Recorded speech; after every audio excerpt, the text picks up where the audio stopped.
The base is dropped on a new edition of Soccer Down Here. It's a Tuesday, which means we are taking your Tuesday thoughts on Twitter at Soccer Down Here, on email, soccerdownhere@gmail, and on the Twitch pitch, twitch.tv/Soccer Down Here.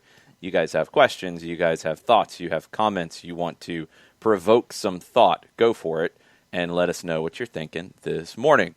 We got lots of different things to get into per usual. We will be talking Messigate, and if he is a Pep guy or a Tuchel guy or a Pirlo guy, maybe, or a Conte guy. I mean, that could happen too. We'll get into that. We will get into MLS Fantasy because the new round starts tonight with a game in Canada. But we will start, John, with this. The NWSL has a schedule, First 3 weeks of the 2020 Fall Series have been announced, including the opening matchup between Sky Blue FC and Washington Spirit on September 5th at 1 o'clock at Segra.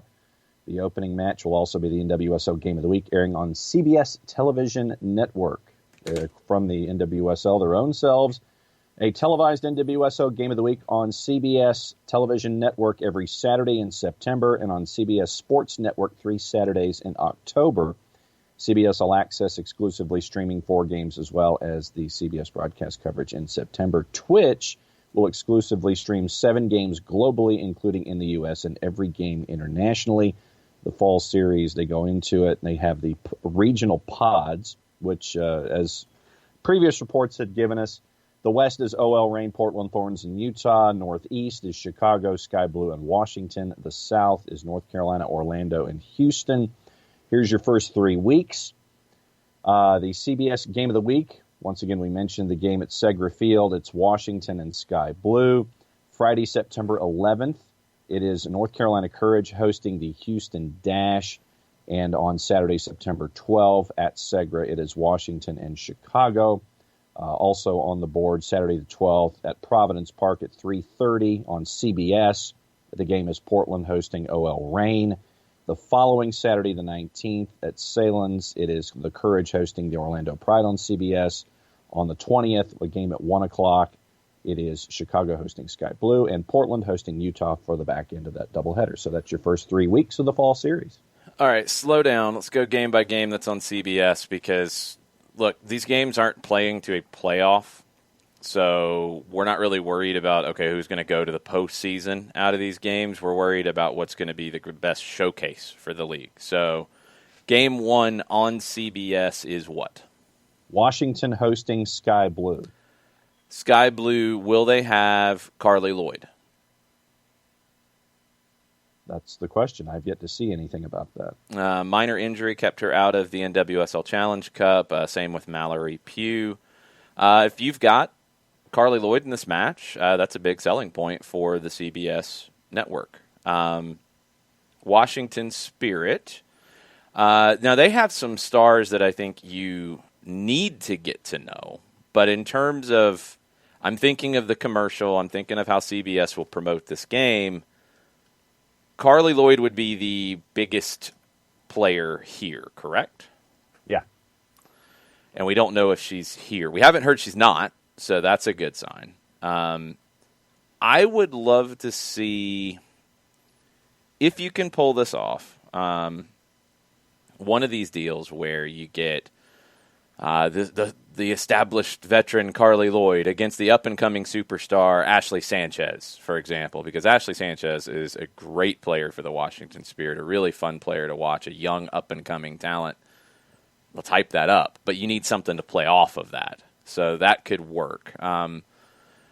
Be interested to see who Sky Blue has. Game 2, who is it? Game 2 on the 12th, it is Portland hosting OL Reign. Okay, Portland.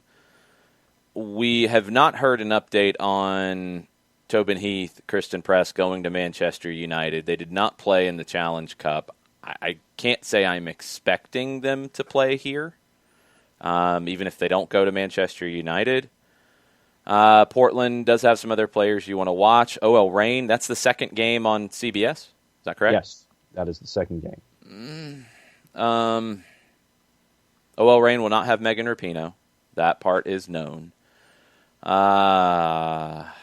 else do you build that team around? Who else do you hype up? Let's take a quick look and see. Because these things are important because you've got to find the angle to promote these. And that's a little bit of the problem when you look at OL Reign, who I don't think people know the name. I don't think people know the brand. I don't know if that's going to be a selling point. Bethany Balser, great story. I like Shirley Cruz from Costa Rica a lot as a player. Allie Long, very good player in this league. Sofia Huerta, I think, is a very good player with this team. You don't have a lot of the Q ratings here that you're looking for. This is going to be the task for the NWSL because you're not promoting these games as, OL Reign and Portland battling for a playoff spot. You don't have that hook. You don't have really the rivalry hook because there's not going to be fans, I would assume. You have the rivalry hook, but you're not going to be able to sell it on the atmosphere. And you're potentially going to be missing the star hook. Like, that one feels really difficult for me. Yeah. So I want to see, this is what, we talked about going into the Challenge Cup, and I think the NWSL, CBS did a really good job of selling the tournament. And it became, let's see who wins the tournament. Houston Dash, cool, easy story because they won the tournament. They're not missing a whole lot of faces. North Carolina Courage, easy story. They've been very dominant. They are going to be missing Sam Mewis, but they've got a lot of the same faces. Paul Riley's always good to hype something up. That one's an easy one. The ones that don't have an easy hook are going to be tougher, and I want to see how they're promoted. I think that's going to be a key here because this is a massive opportunity. It is a massive opportunity for the NWSL, and they've got to take full advantage of it. So some of these, and I think the Portland OL Reign one is a prime example, they're going to have to work harder to get the casual fan hooked. Not to say it can't happen, but right. You're going to have to work harder to get that done because it's not an easy sell. And your third one, you mentioned North Carolina. It is North Carolina Courage hosting Orlando. Okay, and Orlando, if you can involve Alex Morgan in the broadcast, even if she's not able to play or make an appearance or be on the bench, easy story there because everybody knows her. You've got a lot built into that one. It's the Portland Reign one is the one that worries me with the CBS games. We'll see. It's down to telling us the stories, getting us hooked, making us interested to take time out to watch that because soccer fans at that time, what day is that going to be? What's the date? The 19th is the Courage and the Pride. What date is the one we're talking about, Portland and OL Reign? Saturday before that on the 12th. That is the opening weekend of the Premier League. So casual soccer fans are going to have something else to watch.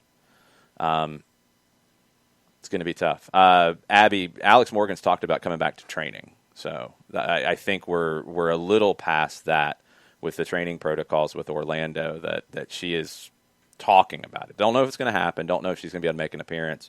But you want to get her involved in that broadcast one way or another. You've got plenty to sell that if you can't. September 12th, opening weekend of the Premier League. Casual soccer fans are going to have plenty of things to watch. You got to sell that story, though. You got to tell me something there to get me hooked because I've got to pull away from what time is that game going to be? 3:30. I don't know if there's a late game that day for the Premier League. Probably without fans in the stands. I would assume they'd want the big TV deal. So we'll see. We'll see how it goes. I'm intrigued. I want to see how they sell it because you don't have a lot of the normal things you would sell these games on. So you got to find something else. That's the trickiest one to me. But you get the CBS time. You got to make the most of it now. Yep. Yeah. For me, and it's something that we've talked about is bringing in the casual fan and all the storytelling. Is it those minute 30 features that you show at halftime? Is it in the open and all these kinds of things? The ancillary stuff to bring in casual. Can't be in the open. No. If it's in the open, if I'm not intrigued by watching it, I'm not going to be there. And then there's the opportunity to do the preview stuff leading into it that you can release on all your social media platforms and things like that. That's where you got to do it because if you throw it in the open, if you throw it in the pregame, I might not be there. You got to hook me. There's no 3 p.m. EPL game, so that helps. According to Captain Ragamuffin, you've got to hook me ahead of time because I've got to make time to watch that game. Because if I'm a casual fan, I'm probably watching the Premier League earlier in the day. Mm-hmm. I'm going to have 2-3 games in by that point. You got to hook me. You got MLS as well. Atlanta plays Nashville that night. You've got MLS games all over. You got to get me to say, I got to put this one down on my calendar. I've got to make time to watch this. And throwing it on HQ or throwing it, on the pregame is not enough. And this is something that has to be understood, I think, in the soccer world now in the U.S. Finding things to watch is not hard anymore. It's not hard. There's games on all the time. And there's not a whole lot of people who are crazy like I am and will watch games all the time. Most people will watch a couple games, maybe 2 games in a day. Maybe they're just going to watch their team. You got to sell them on making that commitment. We've got to stop thinking that there's an obligation to watch because we're soccer fans, because we love the sport and we want to see it do well. You got to make it worth my time. So you got to sell me. And that's one that's going to need the hardest sell. Because the easy sells are not here. Superstars. There might not be any in that game. Game means something. It's a showcase game. So okay, we gotta find something else, and we can't wait until the pregame to do it. So I'm intrigued. I'm really intrigued to see where this goes. But we've got to see the NWSL take that next step in promotion, because some of these are going to be harder to promote than others. Yeah, I mean, just think about the other sports that you watch, whether this time of year, whether it's the NBA, college football, whatever your favorite sport is, and how networks build into games that you may not necessarily have that natural hook for. It's about letting you know about it in different ways leading into it to draw you in so you can watch.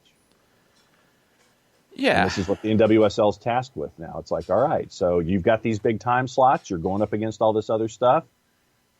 All right, show me the reasons why I should watch if I don't have a natural interest.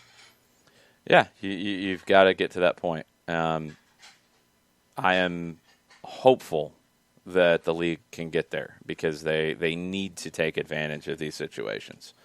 They also need to not change the narrative away from this, because honestly, I think they do need to.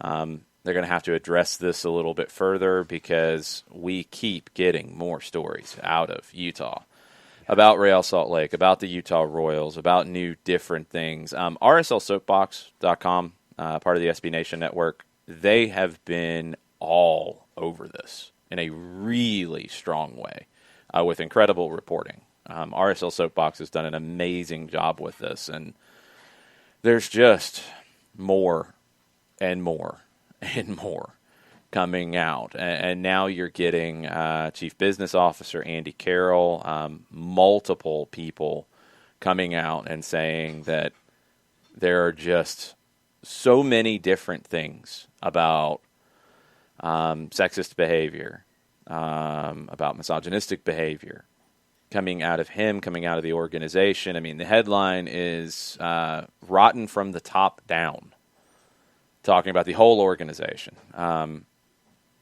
You got to clean house. You got to get the thing sold. You got to clean house. Again, there's legalities that you got to deal with because you got to do it right, and you don't want to then have things mired in attempted wrongful dismissal claims and those kinds of things. You got to button this up and get it done, but you've got to change this culture as quickly as possible, because RSL's playing right now, Real Monarchs playing right now, Utah Royals will be playing in this. All of them are open for business, and these are the stories that are coming out.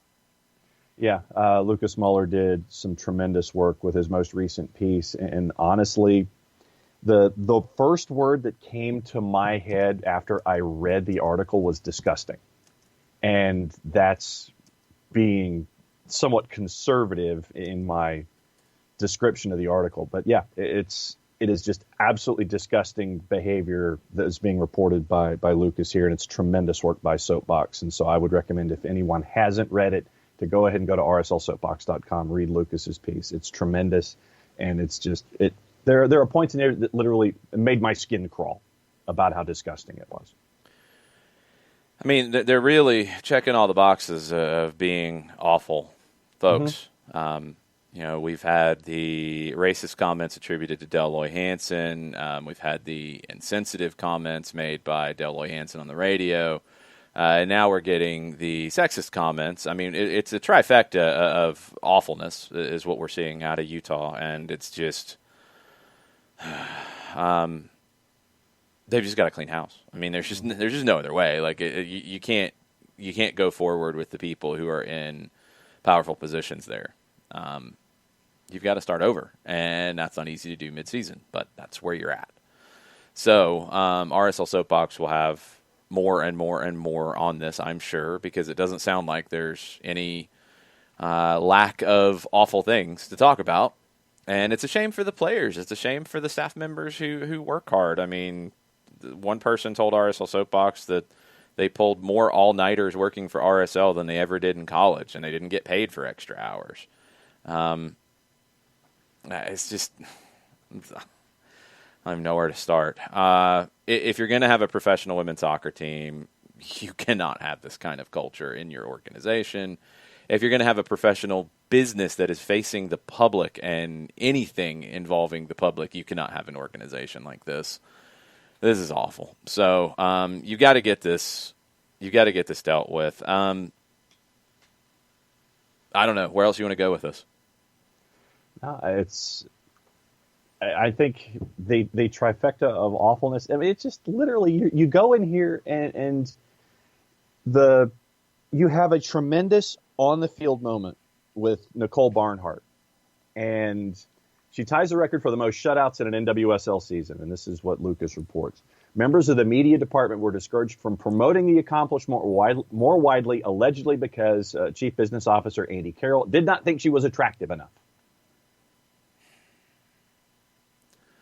You don't want players on billboards and advertisements because they were, quote, too ugly, end quote.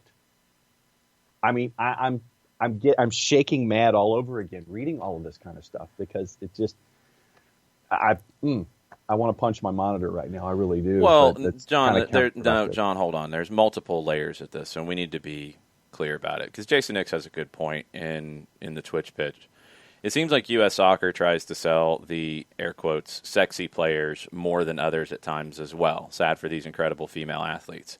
This is not just a Utah Royals problem regarding promoting female athletes, sadly. It's not. It's not.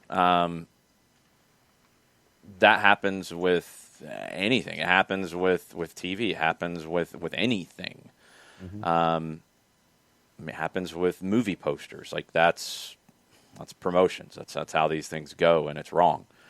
There's a difference, though, for me in the two things you said. Putting people on billboards is one thing. Not wanting to promote an athletic accomplishment is a different thing entirely in my book. Yeah. There's no justification for saying we're going to downplay an incredible athletic accomplishment because we don't feel like this person is attractive enough. That's insane. Yeah. That would not happen in the men's game. Now, talking about promoting male athletes, looks do factor in at times, not to the same level. I mean, Ragamuffin says it's not just a woman thing, Aaron Rodgers versus Eli Manning, and that's not 100% wrong either. But the levels are completely out of whack. I mean, on the men's side, it's not as important at all. Do players who are attractive, do they get more promotional opportunities? Yes, they do. That happens. But to not promote, and this is why I'm trying to draw this difference very clearly. Yeah. Because when you're picking players to put on the front of a poster or whatever, yeah, you want it to look good. That's that's no crazy thing. I mean, everybody loved Tito Villalba. Why do you think you saw Tito Villalba on the front of as many different things as possible in Atlanta? Yeah. Good-looking guy.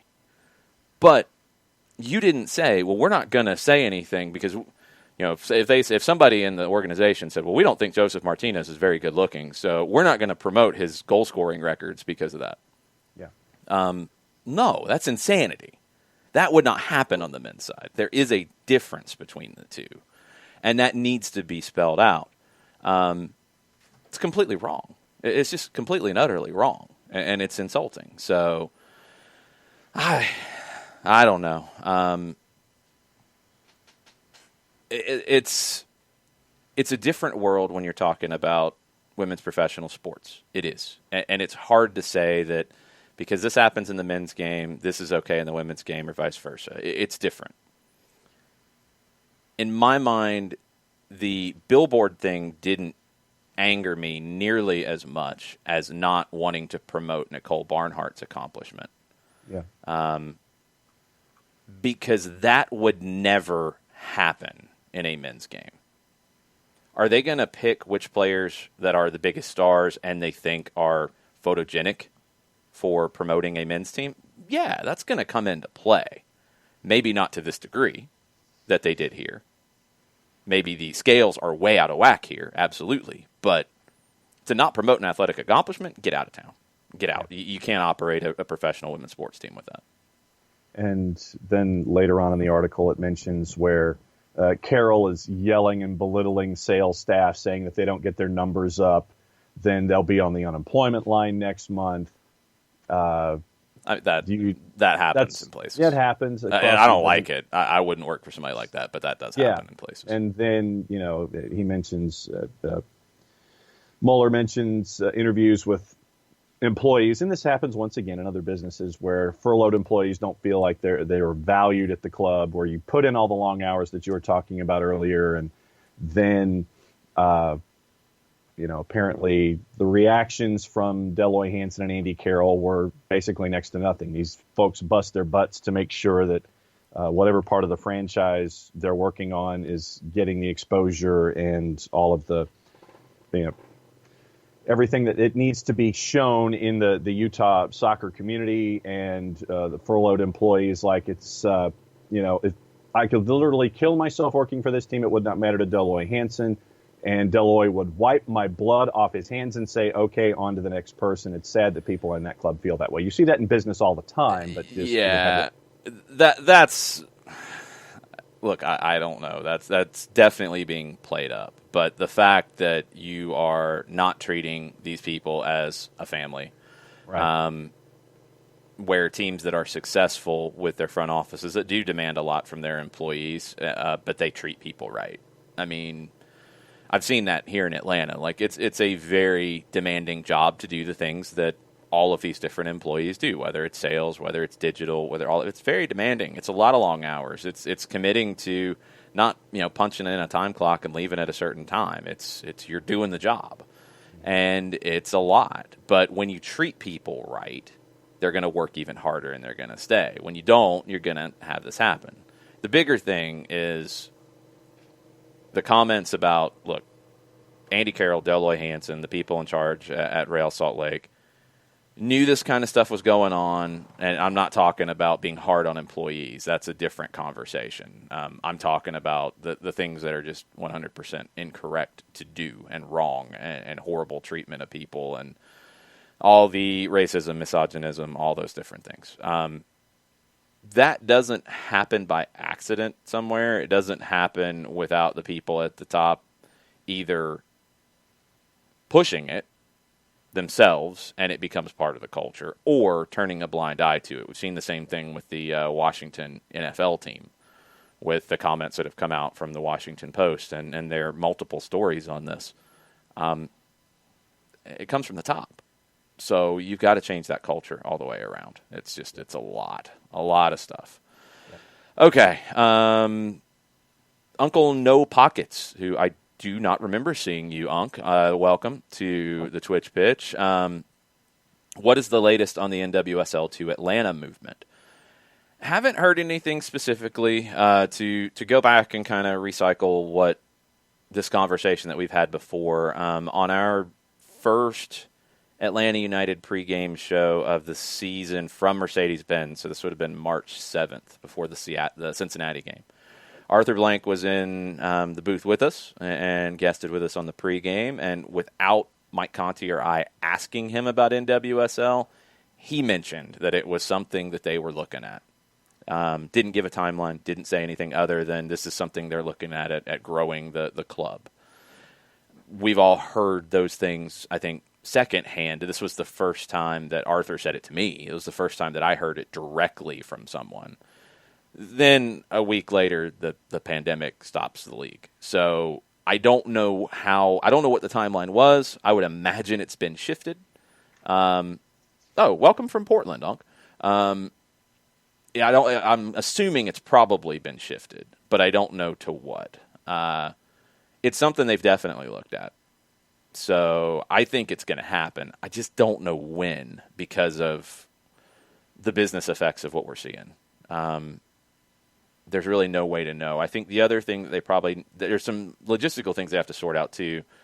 The training ground will have to be expanded. They have the space. They have the places to do that at the training ground, but they're going to need to actually build. They're going to have to need to build a building because they don't have separate locker rooms, offices for a women's teams. They're going to have to do that. They're going to have to figure out where they're going to play because I don't think they would play at Mercedes-Benz Stadium. I think the cost of playing there, even in the reduced capacity, would be too high to make it viable. So they'd have to figure out, do they play in Kennesaw, which is, and you probably wouldn't know, Kennesaw is about 45 minutes from downtown. Yeah. Can be an hour and a half on a bad day with traffic. Yeah. Luckily, we're not having a whole lot of traffic these days. But, yeah, about 45 minutes. Beautiful stadium that was built for Kennesaw State football, but also the Atlanta Beat, the second version of the Beat. Great soccer stadium. Atlanta United 2 plays there, but it's kind of far away from downtown.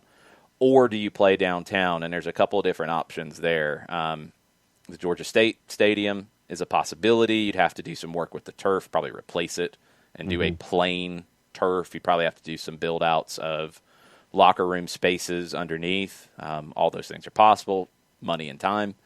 The other one that came up was where Atlanta United started at Grant Field, Bobby Dodd Stadium, where they have replaced the turf. It's not grass now. It is a hybrid surface, so you can do more things on it. That's going to help them have more things. That was something they talked about. It would be a little narrow, but not dramatically bad. I think you'd probably get 70 yards out of it if you really stretch it. So it's possible. It's very, very possible. So I think it's going to happen. I just don't know the timeline. If I had to really put myself down to a number right now, it's not going to happen next year. Is 22 possible? Maybe. I'd probably say, with not knowing how fast things rebound, 23 is what I'm looking at. With an announcement, obviously, before that, but playing in 23. That's kind of where my head is. And, Unc, it's an early morning for you. It's 6:30 if you're watching us in Portland. So, hi, thanks for hanging out with us. And don't be a stranger. And Unc is an Atlanta guy in Portland. Oh, okay. I'm assuming guy because you're uncle. So, I'm just saying. we don't know these things. I don't see pictures. So, I'm just going. No avatars or anything like that? No avatars. You know what Twitch is. Well, yeah. If you post a photo of yourself underneath your... You don't come in and say, hi, this is me. I'm posting a picture of myself. Well, hi, this is a picture of me. I'm posting it of myself. But it's an early morning for you, and thanks for hanging out. Thanks, Unc. All right, what else is on your board this morning? Well, the biggest thing that I had on my board, and we do have some folks who have chimed in on Twitter this morning, was an article that I saw in The Athletic overnight from Sam Lee, where he talked about the amortization of Lionel Messi. Okay, you want to explain? How he could fit financially into the budgetary constraints and available dollars that Manchester City could have on a yearly basis if he was to sign a contract and be a part of Manchester City's family for 5 years. Okay. I don't think he'd be there for 5 years, but fine. And what Sam did is he talked to Kieran Maguire, who does he wrote the book on football and the price of football, and he has a podcast of the same name, and he explained the city's financial position, how Messi could be financed and massaged, and how he could fit, and it wouldn't blow the doors off of FFP. Like that matters, but okay. Basically, it came down to a bunch of financial things having to do with profit versus allowable loss, and the notion of UEFA calculating profit and loss for the 2019, 2020, and 2020 and 2021 seasons combined, which is helping out a lot of teams this year. Yeah, I mean, financial fair play is going to be extremely limited with the current situation. It has to be, and they've already talked about that. So, and obviously, if the David Silva and Leroy Sané going outbound helps, but if you by the end of next season have more outbound players, that helps out. And he mentioned the likes of Otamendi, Stones, Garcia, and Angelino and Zinchenko as possible outbounds that would help out your bottom line. Ain't helping that much. And the annual cost, depending on the transfer fee, to Manchester City could be anywhere from £93 million to £271 million if that full €700 million release clause. That's not happening. So, but he had it maxed out. Yeah, but I mean, they're not paying that. Like they've Manchester City. I think all the reports that we're seeing have been pretty clear. They don't want to pay anything. Yeah. They don't want to pay a dime. So if they end up paying something, it's not going to be nowhere near 700. I think 100 is pretty much the limits. And so then under that number, the annual cost that was projected for Manchester City was £93 million. I'm skeptical. I'm skeptical of some of that level of it. Are they going to find a way to do it? Yes. Mm-hmm. Are they going to get him? Yes. If they want him, they will get him. There is a legal element to this that is going to have to be sorted first. From what we know, and this is piecing together, I think, every reporter in Barcelona, in Spain, in England, in Argentina, and trying to see who knows what and who doesn't know what and who can we believe and who is maybe stretching. It sounds like Jorge Messi, Lionel's father, who handles his business, is going to go to go to Barcelona on Wednesday and meet with Bartomeu. There are reports that Manchester City folks are in Barcelona as well, waiting for the outcome of that meeting to then start talking with Barcelona. There's been talk of some saying that Manchester City will pay something. There's talk of players. There's talk of Manchester City not wanting to pay a dime. Vero Brunati of Argentine media has said that this morning. Guillem Balaguer's kind of hinted at that Manchester City, like people say, well, what's their offer going to be? And Balaguer's been consistent in saying they're not going to make an offer until they know what the rules of engagement are. Until they know, is he free to walk? Okay, then I don't have to make an offer. Is he not free to walk and they're going to accept something less than the reserve clause, or the reserve clause isn't valid? Then they'll talk. But Manchester City sitting back and waiting, and we'll see what happens. Shooter McGavin says, I can't wait for all the bandwagon NYCFC fans for when he comes to MLS, which will happen.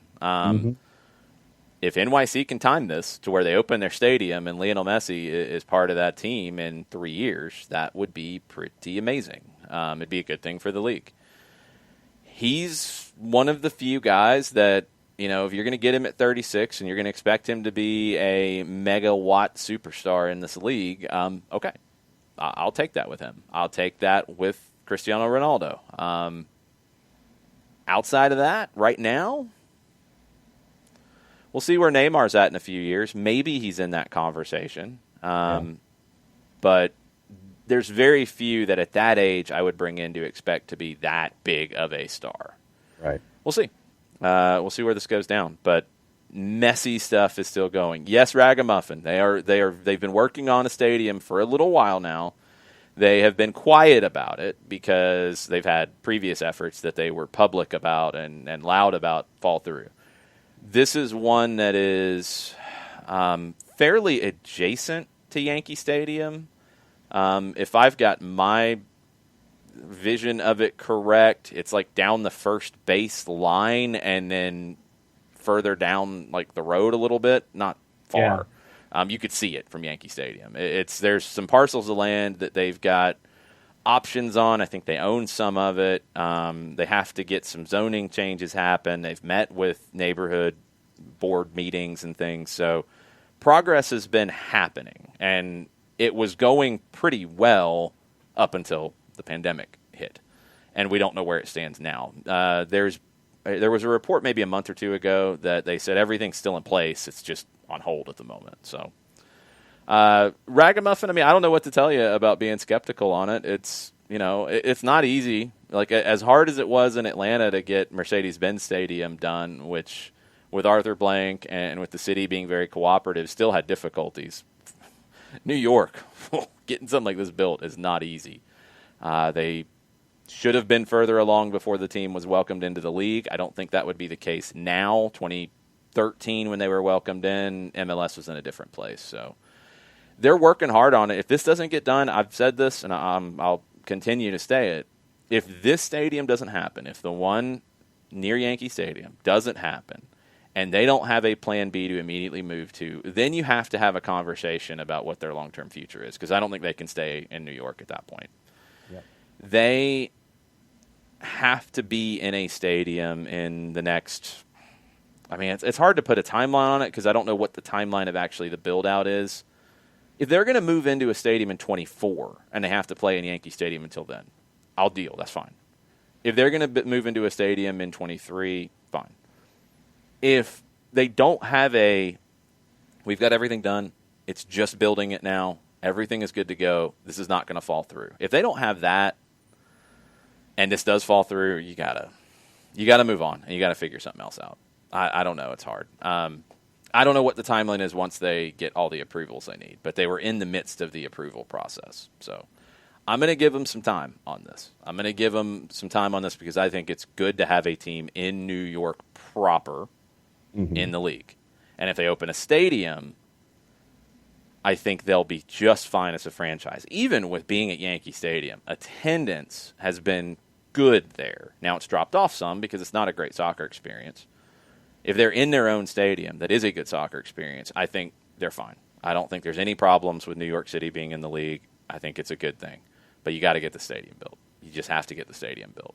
If they have Lionel Messi coming, then they're going to be just fine. They're going to be okay. I want to say the stadium was somewhere between 25 and 30,000 seats was what they were looking at.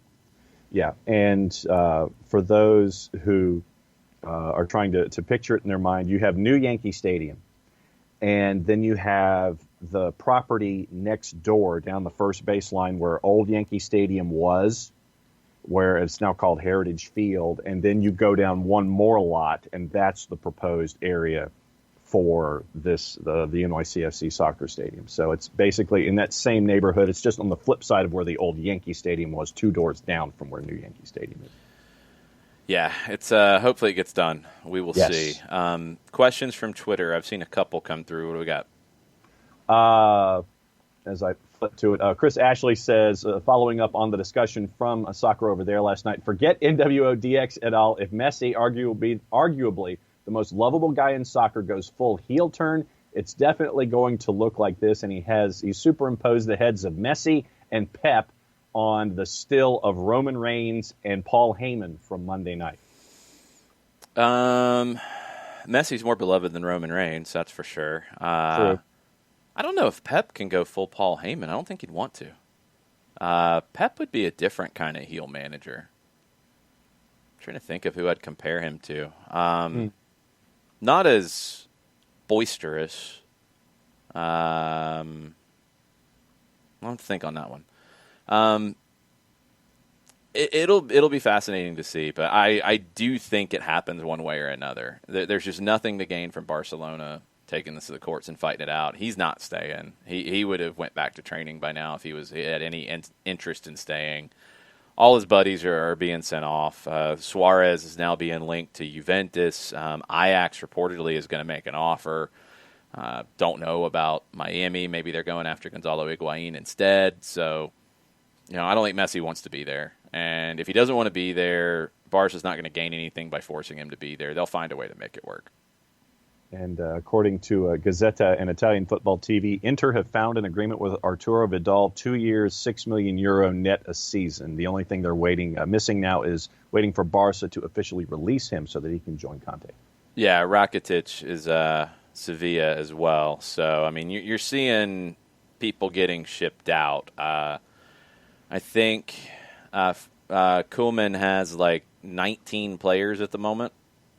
And they start playing in 18 days, I believe. Yeah. You've got youth players you're going to have to call up in the short term, but they can't go get anybody until they bring something in. And that's why they want to bring something in for Lionel Messi. I get it. That's fine. But get it done quickly so you can go out into the market and sign a couple players because you're going to lose a lot of your core here. If you're losing Vidal and Rakitic already, Busquets is getting older. I would assume you're probably going to keep Busquets and keep Piqué at this point. I don't know. Barca's not a top 3 guarantee in Spain anymore. If Messi goes and the rest go too. Yeah. 2 managers have come to mind, one more vocal than the other, and one is an older reference than the other. Okay. James J. Dillon and Gary Hart. I couldn't tell you much about Gary Hart. It's world class. Yeah, no, I know who he is, but I couldn't tell you about style. I couldn't make that comparison. Dylan, maybe. I don't know. Pep would be, I think, his own thing in terms of being a heel manager. Some people already think he's a heel manager, so maybe he just needs to be himself. Yeah. What else we got on Twitter? Nathan Pugh this morning. How much of All or Nothing have you watched, by the way? I've watched all 3 now. Okay. They're doing new ones every week. I saw somebody say, they're only doing 3? No. They haven't even got to the pandemic yet. They did the first 3 that are on Amazon Prime, and now they're going to do one every week. How many episodes are in the run, do you know? I have no idea. Okay. Nathan Pugh says, the best part of All or Nothing episode 2, Eric Dyer is fluent in Portuguese? ! Exclamation point. Have a blessed day. # Tuesday Thoughts. Well, yeah. He talked about it a little bit there, and I knew a bit of it. I believe he grew up in Portugal. He played for Sporting Lisbon. Let me make sure I got this right. Moved to Portugal when he was 7. Mother was offered a job running the hospitality program at Euro 2004. 2010, his parents returned to England. Dyer remained in Portugal. He was part of Sporting's academy. Yeah, his first breakthrough was at Sporting. So, and it was interesting. Mourinho wanted to sign him there and couldn't get it done, and then gets him at Tottenham. And this was kind of a fascinating thing. Look, we're going to talk about it. I'm not going to give you spoiler alerts on it because it's the stuff that happened a while ago. Yeah. The whole show is kind of a spoiler alert. But the stuff that with Dyer that I thought was really interesting was, Mourinho had to decide some things about the lineup really quick because he had some injuries, he had some issues he had to deal with. He turned to Dyer because he was a player that he liked and he thought could handle the job in, was it the Champions League game against Olympiacos, I think, where he ended up having to sub him at the 30-minute mark. And that's, one of the most ultimate embarrassments that you can have as a player to get subbed in the first half. Yeah. And Tottenham came back and won. And the comments going into the next league match were really interesting because Mourinho was talking, I think, to Daniel Levy, if I remember right, and said, normally you wouldn't play Dyer the next game because, you subbed him because he wasn't playing well. He was playing really, really bad to be subbed in the 30-minute mark. But he said, because we're trying to build a family here, and I think for Mourinho, he's trying to build those connections with the squad. He's like, I got to play him the next game. I got to start him the next game to give him that boost. That was really interesting. That's the stuff that I'm really enjoying about this because you're getting a glimpse of a guy who is seen as very cold, very, harsh on his players, and he can be that.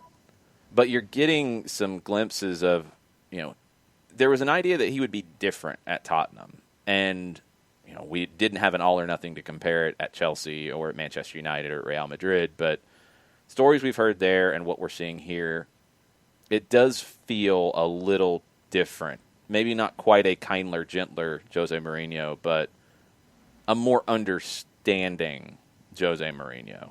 His conversation with Dele Alli is really, really interesting, and I can't recommend watching the 3 episodes that are out there right now enough, whether you're a Tottenham fan or not, whether you like Mourinho or not. It was interesting how many people were like, when they hired him, so angry, I can't stand him, and then he won his first 3 games, and it's like, well, I'm happy in spite of it, but I still don't know. And then some people are like, we're falling in love with Jose Mourinho, and we hated him before. It's fascinating to see. It's really, really fascinating to see. And remember, it's Jose, not Jose. It's Jose. It's Jose, yes. It's Jose Mourinho. Yes. Topic we kind of got into last night, but Bartimus Prime is circling back to it this morning. John Arnold mentioning that multiple reports in Central America that CONCACAF's World Cup qualifiers set for October will be postponed. Potential future options including waiting things out in the bubble or in the U.S. Yeah, there's a whole lot more to that. How are you going to play games in CONCACAF in October and November right now? It's just, I have no idea how you can get that done at the moment. So if you can't do it in October, you're going to try to do it in November. You're going to wait and see. Maybe fine. Okay, if you push a week or push a window back, maybe you can find a way to make it work. If you can't do that, then you're going to have to change the format one way or another.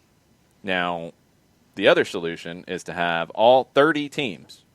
30. You had 24 in Orlando, would have been 26. But you had 24 teams there and played in a tournament. It was the largest ever. Guinness Book of World Records, they recognized it. This would be bigger than that. This would not be including, clubs with structures like the Seattle Sounders, like the Portland Timbers. This would be including national teams and federations with very little structure, like the Puerto Rico FA, like the British Virgin Islands, Nicaragua. You're going to be talking about some federations that have very little money to operate in, because they have not been getting payments from CONCACAF Champions League being completed. That gets spread around the whole federation. So to bring 30 teams to the U.S. and do a bubble and have the games played that are currently scheduled, have 4 games played in each group to get your 6 group winners, I just don't know how you do it. Because you're also then going to have to deal with visas for all of these players. You're going to have to deal with getting them in from other parts of the world. None of that's going to be easy. But I don't know where else you're going to go, because I feel like we've talked about this for a while. With World Cup qualifying, you've got a limited amount of time. You got more time than usual because the World Cup is scheduled for late in the year in 2022. But still, you only have so many international windows. There's nowhere else you can add them. You're already adding, I think, international windows in January. They're typically not there in the next 2 years. There's no other windows you can add and not take away from the club game. The clubs aren't going to give that up because they need the money to play in these games. You're not going to take away the Copa America, the Euros, the Gold Cup, because those are needed for financial reasons. You're stuck. So every time you have windows that are lost, you have to figure out a way to play games in the windows that are current or change your format to play less games. Yeah. And that's where you're at. So if they lose these 2 windows, I don't know what they do, but I don't see any way that you're playing games in CONCACAF with international travel in October and November. From the John Arnold website, El Salvador Federation President Hugo Carrillo said over the last weekend the dates for October have been suspended. The FIFA window for October has been suspended. He goes on to say, meaning Carrillo, El Salvador has already advocated for both the October and November windows to be postponed. Yeah, you got to make a decision at some point, and I don't know. Look, if you're CONCACAF and you can't, if you're going to do the bubble, yes, you got to make a decision quickly because you have to plan for that. If you're not going to do a bubble, there's no point in canceling November right now. If you're hoping to play it, you don't want to cancel it too early. You want to see can we do it in November? You're going to have to cancel it probably 4 weeks out. Now you're up really for that in October, and you've got to make a decision. If you're going to push it back, okay, push it back. But if you're hoping you're going to get to play it, then yeah, you're not going to cancel November yet. I don't know. I wish I could tell you, like, oh, this is what you need to do. This is how you fix it. Everything's fine. Nobody knows.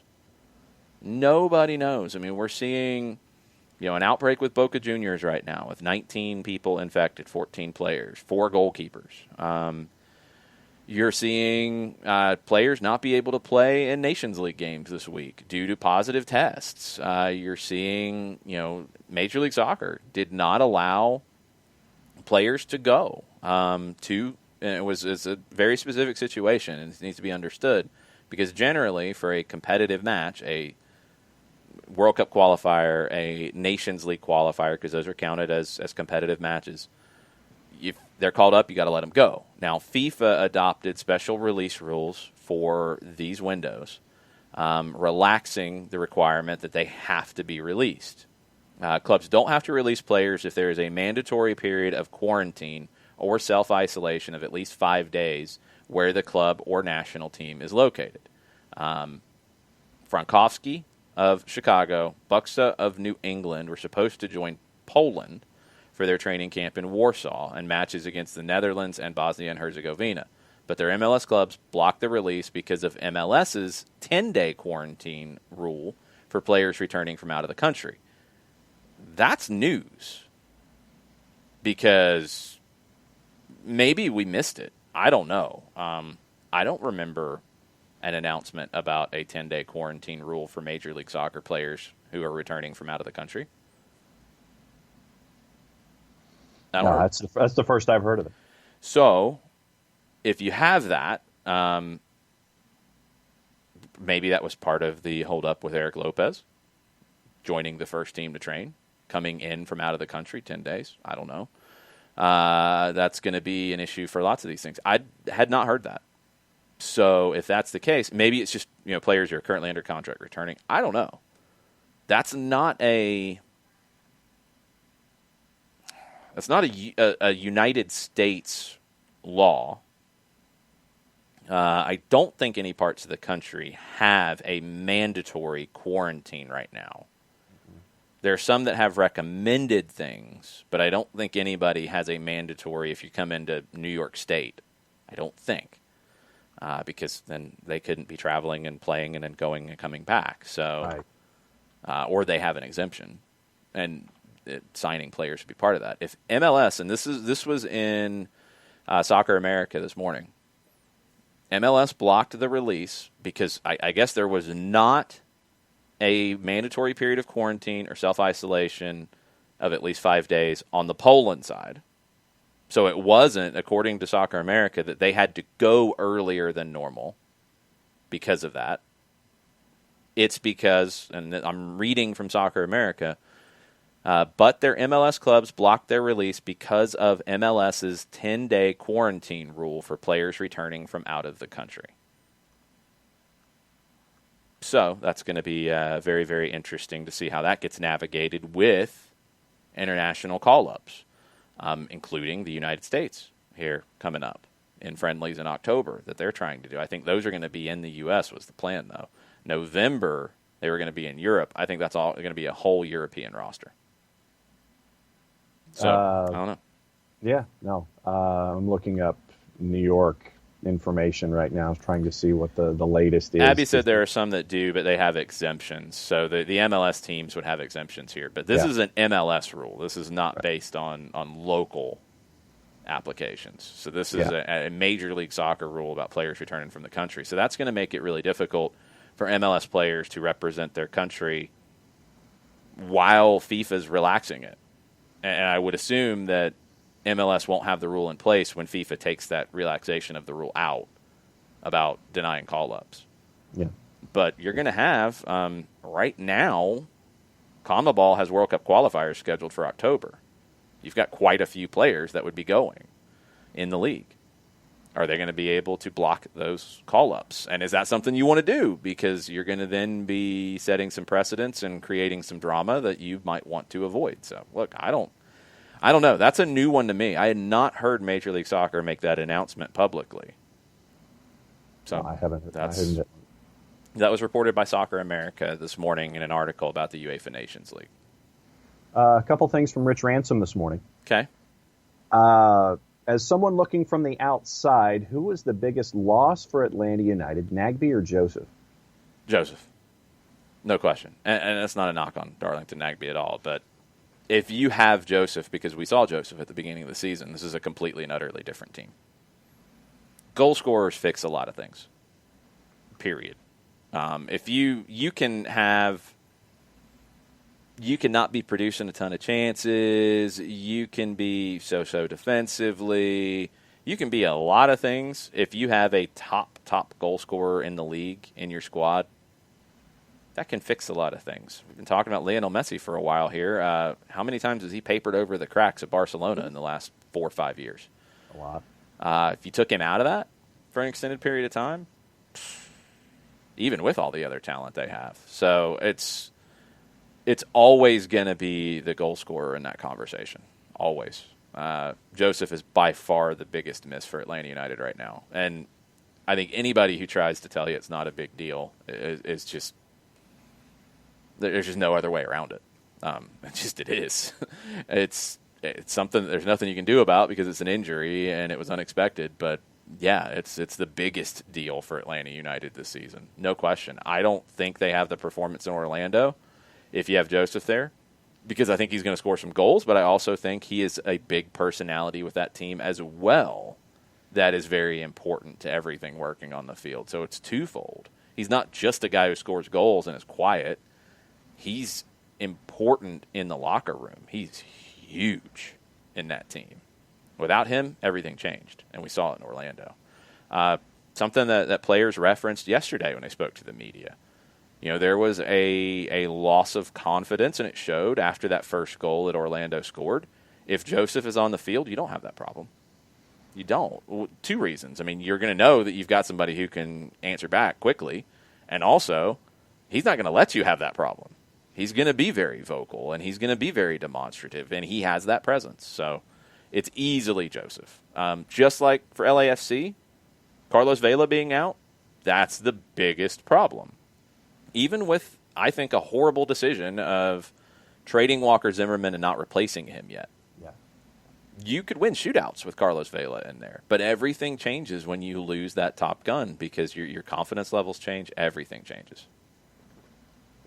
Hold on. Burned with an update on quarantine times in Europe. He said they're getting shorter. Many countries have this system. Test at the airport, stay at the hotel. Second negative test 3 days later, you're good to go. Burned, if you know, is that in place for these players coming in to join their national teams? I'm just curious as to what the timelines are looking like now for those sorts of things. The MLS one, I have not heard that. That's really strange. The 10-day thing. I mentioned LAFC. Shiva chimed in and said, I actually think Atuesta is a bigger miss for LAFC, don't you think? I don't. I think he's a bigger miss than the defender issue. But I think Vela's the biggest miss. Because when you have somebody who is scoring goals like that, it just changes everything about how your team feels. You know, it's seen in a team that's struggling to score goals. They struggle for confidence. And if one mistake, you feel like, we have no chance now. But if you have that guy who is scoring 25, 30 goals a year, you make a mistake, it's all right, let's go get it back. We can do this. We've got Joseph. We've got Vela. So it changes everything from a confidence standpoint, from a being in games standpoint, all of it. Atuesta's a bigger miss than anything other than Vela, in my opinion. But you lose a goal scorer, you're in trouble. Period. There's no way around it. Follow-up from Rich, and it goes back to our discussion about the turf and the surface at Turner Field, Georgia State Stadium, or whatever they're calling it now with whatever credit union decided to purchase it. He says, why was Turner Field not decided for a soccer stadium, and could the field be turned over easy enough for soccer and football use? Why was it not decided? Georgia State had no interest in doing that because how do you remember how that went down? between the city and Georgia State, because it was, if I remember everything and the way this went down, originally you had Atlanta Stadium that then became Atlanta Fulton County Stadium. It was city-owned, but I think at least towards the end of it, it was operated by the Braves. Yes. And I know they had operating rights for long periods of time. That's why you had the Atlanta Chiefs play there. They did concerts there that were part of Braves productions, et cetera, et cetera. Then when the Olympics came and the plan was to convert the Olympic Stadium to the Braves' new home, that involved the city as well. Mm-hmm. Did they own it and lease it to the Braves for next to nothing? Or I think that's what it was. That sounds right. I'm checking. Because I'm pretty sure the city made the decision when the Braves left to work with Georgia State. It wasn't ever going to be made a soccer stadium because the city didn't have a soccer team. Arthur Blank did, and he was never going to have Atlanta United play outside of Mercedes-Benz Stadium because he's got control of Mercedes-Benz Stadium, which is another one of those kind of partnerships with the World Congress Center being involved in that. But Atlanta United was always going to play there. There was just no way around it. I'm trying to stall while John is doing research. Yes. So Turner Field was never a possibility for Atlanta United. And I don't think the timelines lined up either. So when Georgia State got control, they put down football turf. This was short-sighted. I mean, turf gets replaced every few years anyway, but it was short-sighted because they put down football turf, lines stitched in, not painted on for each game. And that meant that when Atlanta United had conflicts with Mercedes-Benz Stadium, they could not use Turner Field because they'd have to then put down new turf, which is $500,000. I'm throwing a ballpark number out depending on the quality of turf and any kind of prep and all that. Yeah. That's a basic ballpark to work from. So that Georgia State made a short-sighted decision. Georgia State also, from the athletic department, doesn't have a ton of money to work with. Right. And Turner Field wasn't in the greatest of shape when they got it. The Braves had kind of let things go for a while there. So, do you have info? Georgia State, along with a private joint venture, bought the stadium for $30 million. So they bought it from the city? Yes. Okay. So the city owned it, sold it to Georgia State. So now the city had no control. So Georgia State owns it. That would make sense in a big way, I think, for an NWSL team. And it would make a good partnership for Atlanta United because we're assuming that an NWSL team would be part of the Atlanta United club. We know there's differences with name and marketing and Nike, Adidas, and all those different things. So they'll figure that out. But it would make sense because then you would have another secondary venue if you ever need it. My understanding, I don't know the locker room situation. I'm just guessing you'd probably have to do a build-out. But there's space. There's a ton of space underneath the stadium there. Yes. That's easy. It's just cost and time. The biggest thing you'd have to do, because I don't think you'd have to widen the field. I think you just have to put down turf like you have at Mercedes-Benz that is green, that is plain, that will be painted on and then cleaned for lines. That's it. And Fulton County Recreation Authority sold Turner Field and surrounding parcels to the Georgia State Foundation. Board approved the purchase of 38 of the 68 acres for just under $23 million. So, and another way that you're noticing how Georgia State's trying to get some of their revenue back is they're expanding, turning it into apartments and mixed-use developments and things like that with their acreage to try to figure out other revenue sources. LB Fubear saying, was it the city or was it Fulton County, the rec authority, or did the city and Fulton County have some kind of agreement on it? I know Fulton County was tied to Atlanta Fulton County Stadium when the name changed and Fulton County came into it. Georgia State release says it's the Fulton County Rec Authority sale of Turner Field. Okay, so it wasn't even the city. So the mayor announces that it's the Fulton County Recs Authority sale. So okay. Thank you, LB. I was confused by that. I had forgotten about the Fulton County Rec Authority popping into it. Okay, so lots of different things. Alex Pacine on Twitch before we get to a couple other things here. Actually, you know what, Alex? I'm going to hold that for a second. John, tell us about our friend Steve Apolinski in Decatur, GA right about now. I could do that. Apolinski and Associates, LLC, proud supporters of everything soccer down here in the SDH network. Wrongful death and serious injury attorneys for clients in Georgia and Alabama, over 30 years of experience, over $40 million in judgments for their clients. If this is a topic that you need to have discussed, a couple different ways that you can discuss it with the folks at Apolinski and Associates. The website, aa-legal.com.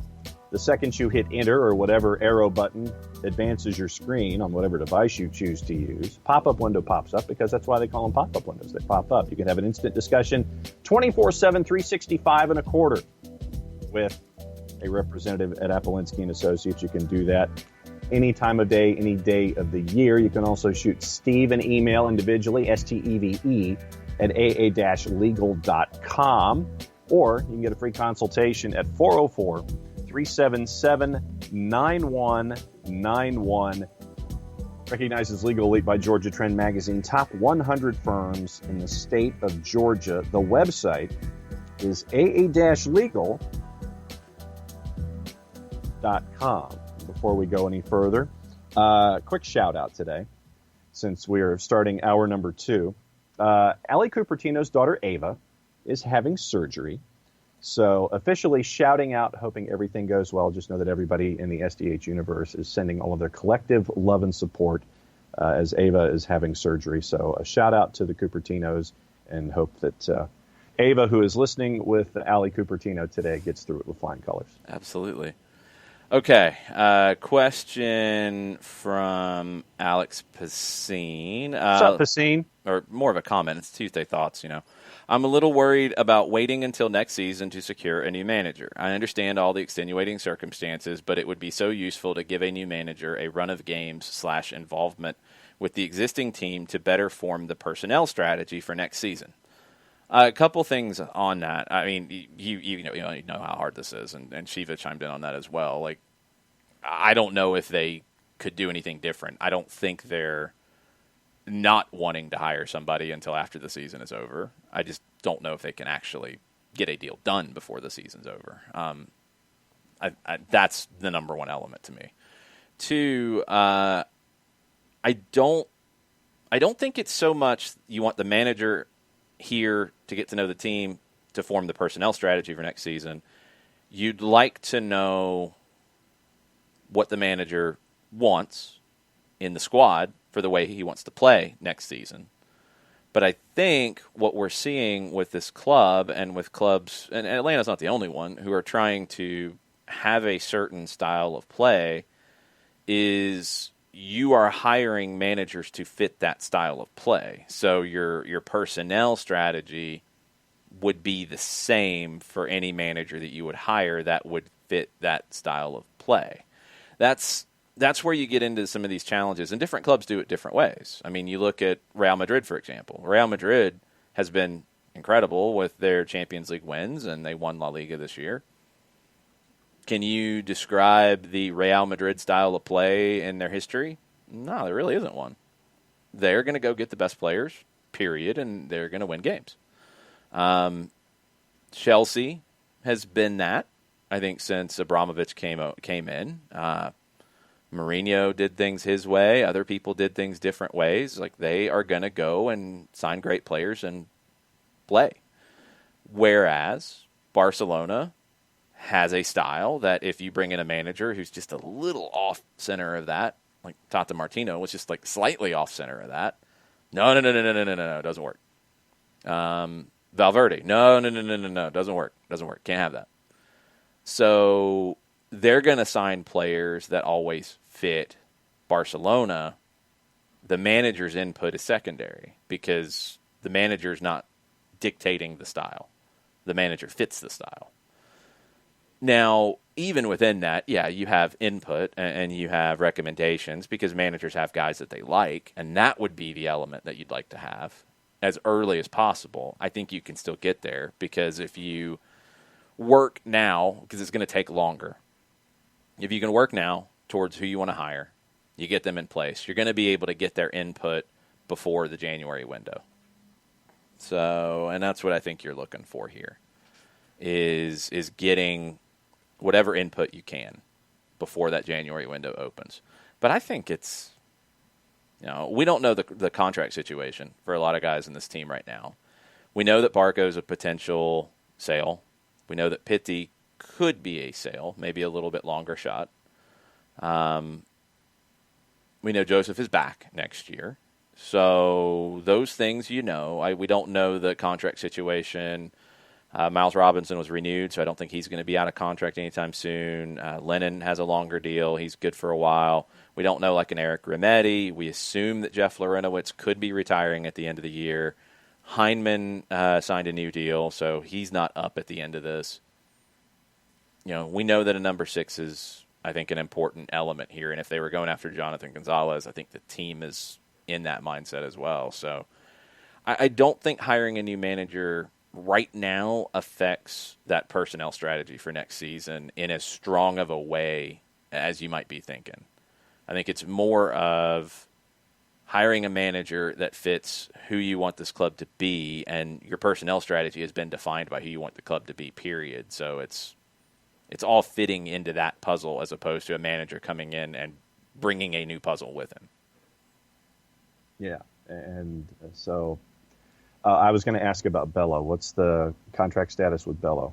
Because I'm sure that he'll garner interest. He's not out of contract at the end of the year. You wouldn't be in that situation with George Bello. Okay. Well, no. I mean, this is basic stuff. We got to make sure this is clear. There should not be a question about something like that, because you would never have one of the most promising left backs in the country available right now to sign on a free somewhere else because they're out of contract at the end of the year. That doesn't happen. So, no, that's not a possibility. I don't know what his latest deal was, but a lot of the homegrown deals have multiple option years on them. So you're not going into a last year for him at all. There's no way. Breaking news sounder, please. Okay. That's going to take 1 second. Breaking news. Former Premier League and U.S. men's national team goalkeeper Tim Howard is joining NBC Sports Premier League coverage, it was announced today. Howard, who played in the Prem from 2003 to 16 with Manchester United and Everton, will serve as a studio analyst at NBC Sports Group's International Broadcast Center in Stamford, Connecticut. Quotes follow from Tim Howard and Pierre Musa, the coordinating producer of Premier League coverage. Is he still playing for Memphis? I don't know, and I thought that he still was. He was? Okay. So he takes over the Kyle Martino role, I guess. Yeah, well, yes, that's a definite. And he has the experience, and there's no question about that. He knows the league, no question about that. He did TV work with Turner for Champions League coverage, so he's done the studio work there. It's just he's playing for a team at the moment, and I would have thought that maybe since he's one of the owners of that team, there would have been an announcement about his playing side first, because otherwise it's kind of questionable. Yeah, the bottom of the release says, in one sentence, lists him as minority owner and sporting director, where he also started 4 games in goal this past spring. That's the last sentence of the release. Well, that sounds like his playing time is over there. But I don't think Memphis has announced that. That's the part I'm saying, is that I don't know. The way this has come out, it's not good. If you're a Memphis fan, I don't think you would necessarily be happy about this, the way that's been handled. But anyway, it makes sense. I mean, for an American voice to be in that role, it makes sense. You want an American who has experience in the Premier League. He's the guy, and he's got the name recognition. He has some TV experience. So you slot him into that group. It's all about chemistry.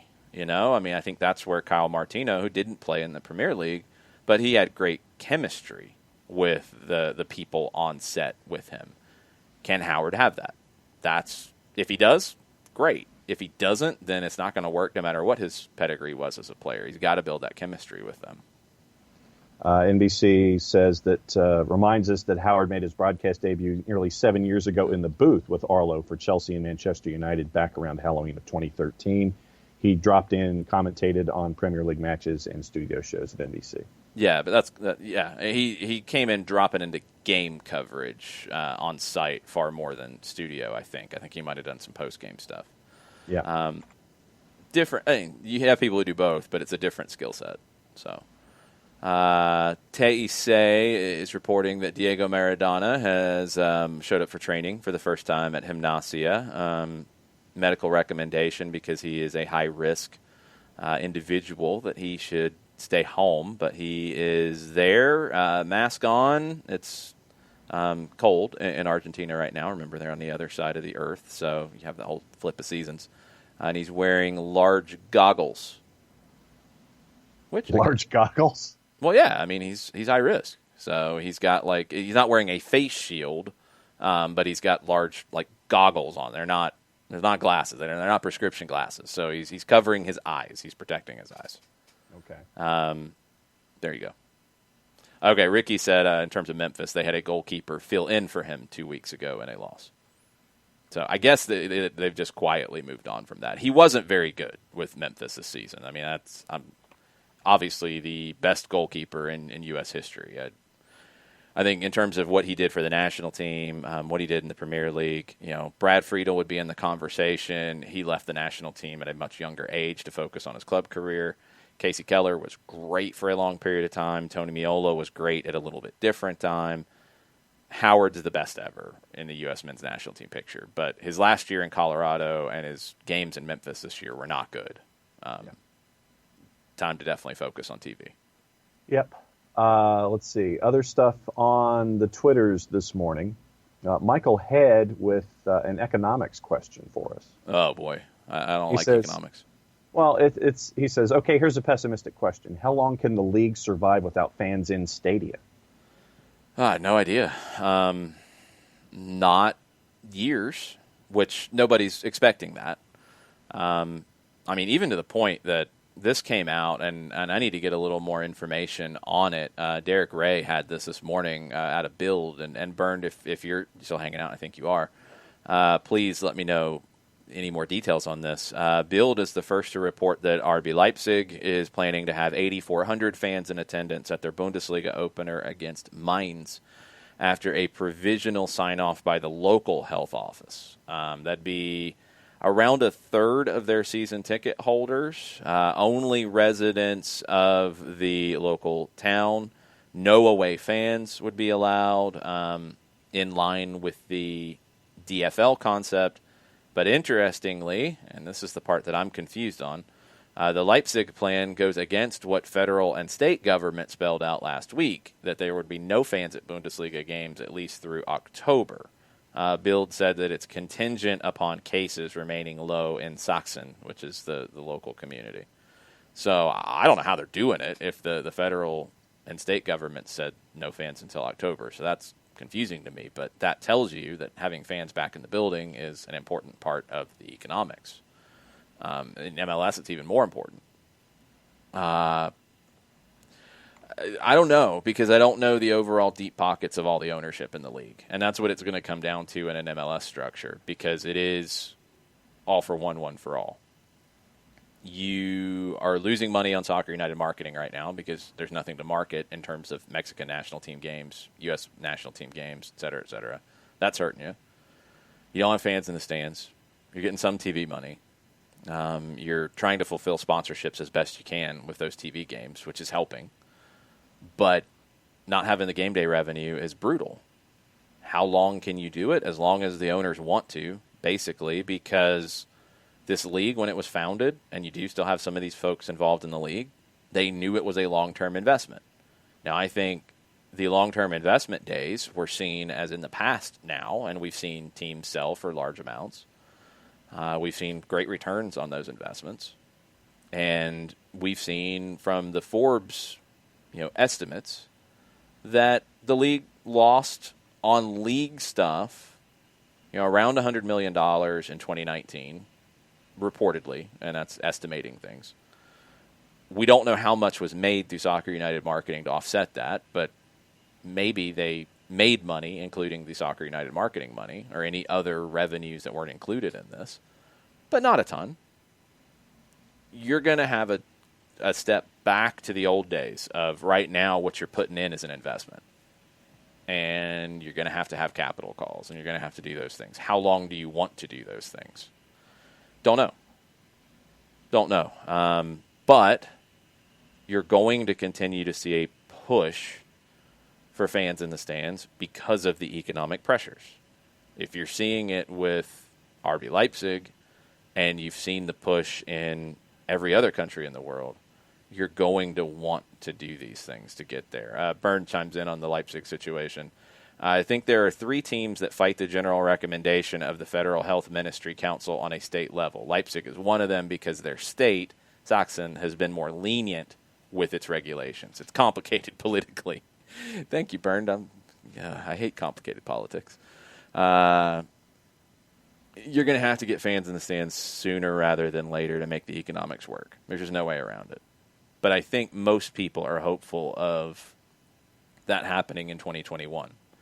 I hope it happens because we're in a much better position to deal with coronavirus in 2021 by the time the MLS season starts in March.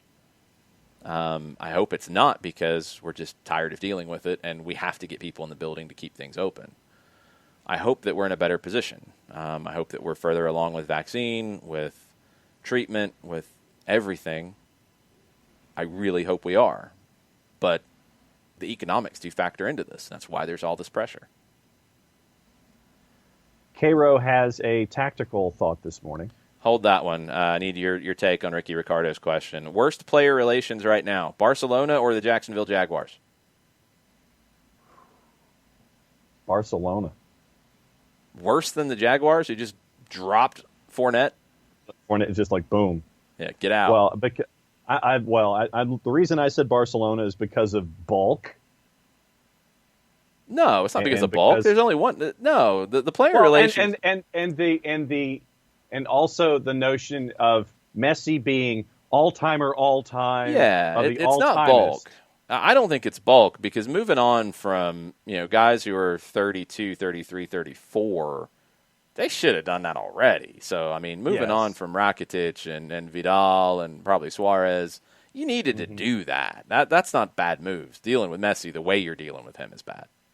Yeah, I mean, because for me, it's, Leonard Fournette is like, he is not the greatest of all of the great Jacksonville Jaguars. And, of course, we're dealing with a very small sample size when it comes to their franchise history, too. But, I mean, Messi and Barca is like in all caps for me, where Leonard Fournette is like, yeah, you just got rid of Leonard Fournette. But Fournette's not the only thing Jacksonville's done that's sketchy. I think it's Jacksonville because I don't think they have any kind of a plan of anything. I think they're just throwing things at the wall. So they have bad player relations because it's like, okay, bye. Okay, bye. Why? Why are you letting me go? I don't know. I just don't want to pay you. Bye. Like, it doesn't make any sense. Barcelona, at least, there's some sense in it. And they probably do need to move on from Messi. They just need to handle it better. Yes. So... I want to see what the Jags have in mind at running back. Is it? Oh goodness, who was their secondary running back last year that I didn't have in fantasy? Was it T.J. Yeldon? I don't know. But anyway, I think that I mean, Jacksonville at quarterback is an issue. Jacksonville on offense is an issue. It's going to be a long year in Jacksonville for the Jaguars. Okay, tactics question. Go ahead. All right, Cairo, a couple of sentences here. Atlanta United has to improve its vertical spacing. The back line is too deep, leaving the midfield in no man's land, unable to connect with the front line, and inevitably leaving gaps in front back line. That's the first sentence. I can keep going if you want. Go through that one more time for me. Okay. Atlanta United has to improve its vertical spacing. The back line is too deep, leaving the midfield in no man's land, unable to connect with the front line, and inevitably leaving gaps in front of the back line. Cairo, if you're listening, and typically you are you talking in possession, they're too deep? Are you talking the way they defend and how they start attacks, they're too deep? Because there has to be more information here. And you want me to go with the second sentence? Keep going, and let's see where we're at. To be honest, Atlanta United should be playing a very high line. Miles Robinson running 1v1 with any MLS attacker is actually a good position for Atlanta. I'm confident he'll snuff out the attack and more likely than not regain possession. For all the talk about the attack's lack of pace, the backline is very speedy. Bello, Walks, Miles, Franco, and Brooks Lennon. Yeah, no, there's no issues with pace on the backline. And generally, they've played a high line. Generally, they've played a very high line because of that with Miles Robinson. Honestly, I have to go back and look at these two games to see if they're sitting deeper in when the defense is not active. I haven't gotten that sense, but let me go back and dig on that. But Cairo, if there's more to it, please give me follow through if you're listening. If there's a little more follow up on that. In general, in terms of being in possession, they have to be more connected. Absolutely, just any team has to be connected. I have not had a sense of the team not being connected enough in possession. We've seen the number 6 drop into the midfield or drop into between the back line, between the two center backs quite a bit in build-out play. We've seen the outside backs push high. It's felt pretty connected, and I haven't noticed a massive change in terms of the line being deeper in general defensively. You put your hand up. Did he say something? No, you're just lifting your hand. Okay. I haven't noticed a big difference there yet. It is something that you'll see in teams as managers either take over or are building what they want to do, that it will start a little bit deeper and then get further up. Maybe that's the case. I just haven't noticed that being in effect yet. I haven't. But I'll keep an eye on it now. They, in general, do have to stay more connected, though. There's no question about that. I just haven't noticed the build-up being as big of an issue. And Cairo's not the only one. There's been others who have said it. I haven't noticed the build-up being as big of an issue. My issue is the connection going into the final third, which would not be involving the back line except for the outside backs pushing in. And they've honestly been less of the issue because Bello and Lennon and Escobar have been getting into the final third. It's been the wingers, it's been the number 9 providing the options in the final third that we need to see, and that extra central midfielder coming in. Those are the things I'm looking for more than the connection at the back in the build-up. It's more at the front in the final phase going into the final third. That's where I've felt it's been disconnected. Stephen Goff has followed up our breaking news from hour number 1. He says, no spectators permitted at Segra Field for Washington's first for their 2 home matches. Virginia allows up to 1,000, but for health and safety reasons, the team and the league decided to play behind closed doors. The remainder of the fall series to be announced within a week. Okay. Let's get caught up on Twitch Pitch because we got multiple different conversations that are being followed up on. Gracias, Johannes, for chiming in. Hertha Berlin, Union Berlin, Frankfurt, Mainz are also trying to put together concepts to have fans return at the start. Depends on the team's concept and if cases in the respective city/state stay low overall. Lots of politics involved. Byrne chimed in as well, said even the stricter states have admitted that it's sort of, quote, unfair to keep fans out of the stadium while amusement parks, restaurants, cinemas, etc. are allowed to open. I'd agree with that. But the politician said it would be bad optics to show somewhat full stadiums on TV while other restrictions are still in place. It's more about the signal effect to the population. That's been one of the weirdest things about this for me, and it's been whether it's a game at Mercedes-Benz or it's a game at Fifth Third. Fifth Third, the first game was a Twilight Zone to me in a way, in that it was a Saturday night game, nobody in the stadium. Go up, do the game, driving home, drive right by Twin Peaks there in Kennesaw, and it's packed. Yeah. Packed. And I'm like, we just had a game up the street. Nobody was allowed in, and this place is packed.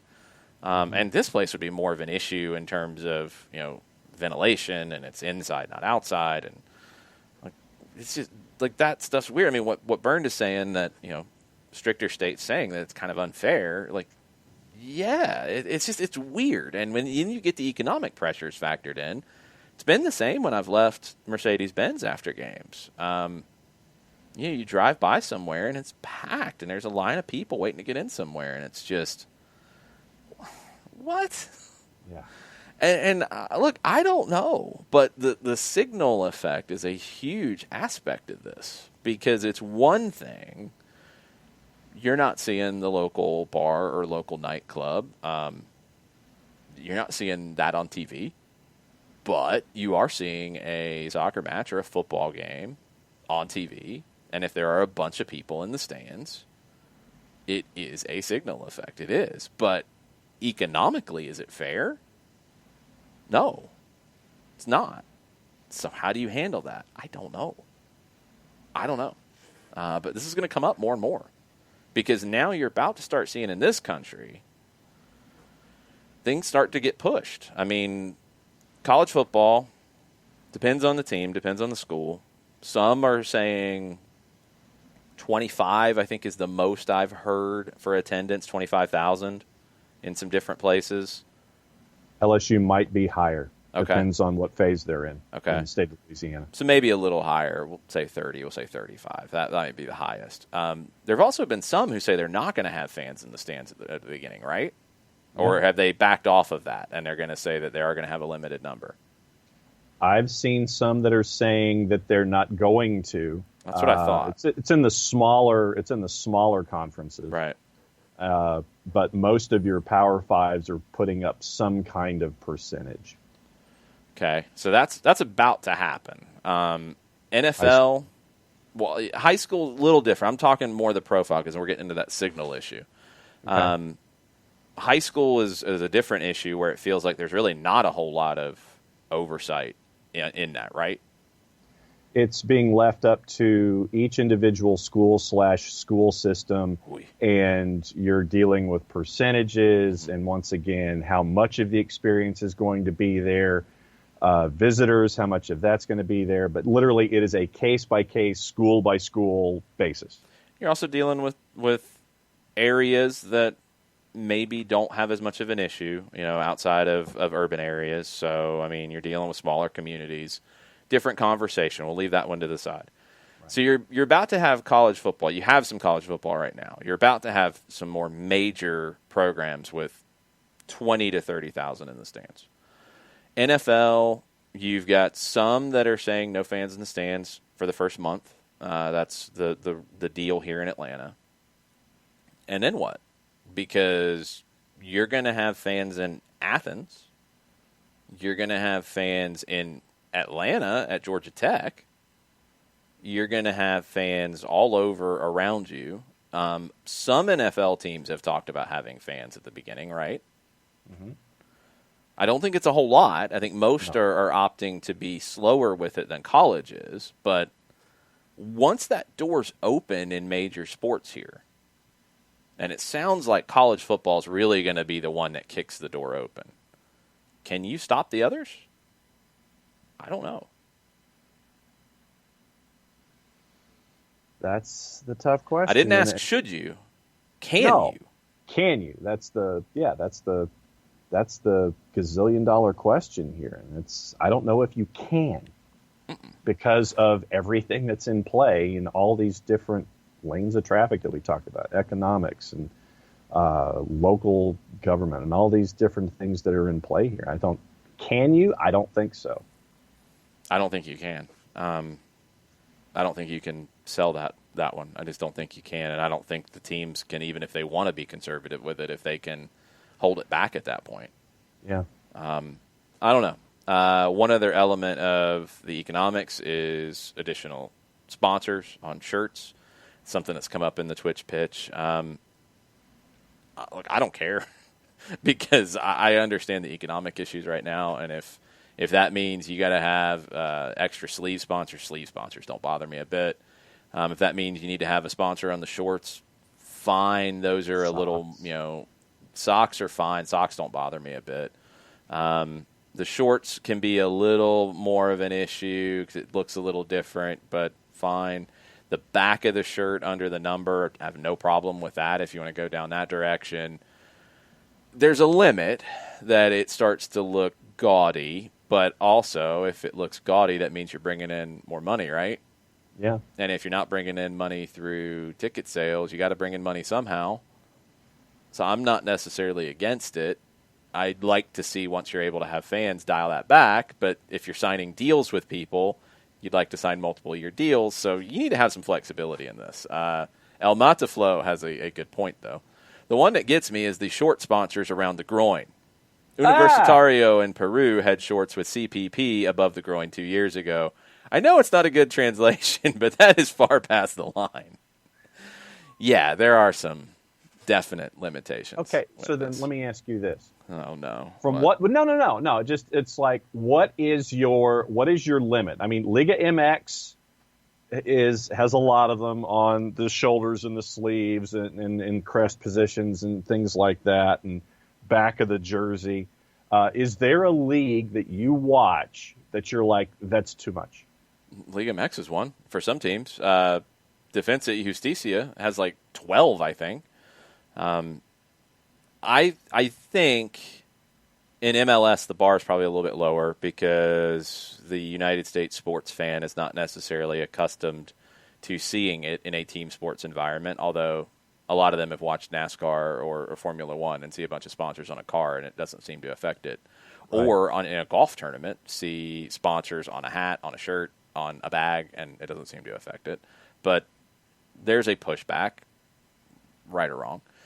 I think in MLS, if you can do the shirt, front of the shirt, 1, each sleeve, that's 2 more, so that's 3 total.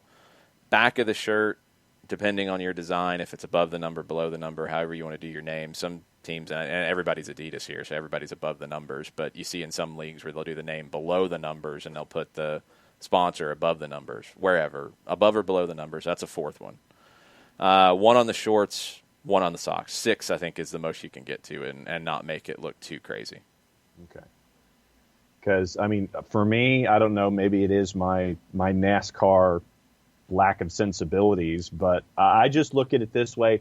If you've got that many folks interested in wanting to be sponsors and you need the revenue, whether it's, Paraguayan League, Liga MX, MLS, wherever, I know that we joke about logo felonies with PGA golfers and things like that. But right now, it doesn't really faze me all that much. I just understand it. And I guess it's my NASCAR sensibility where you have the drivers sit there and in their post-rec interview, they drop all their sponsor names because you know that that's going to happen. So it doesn't necessarily faze me all that much, I guess.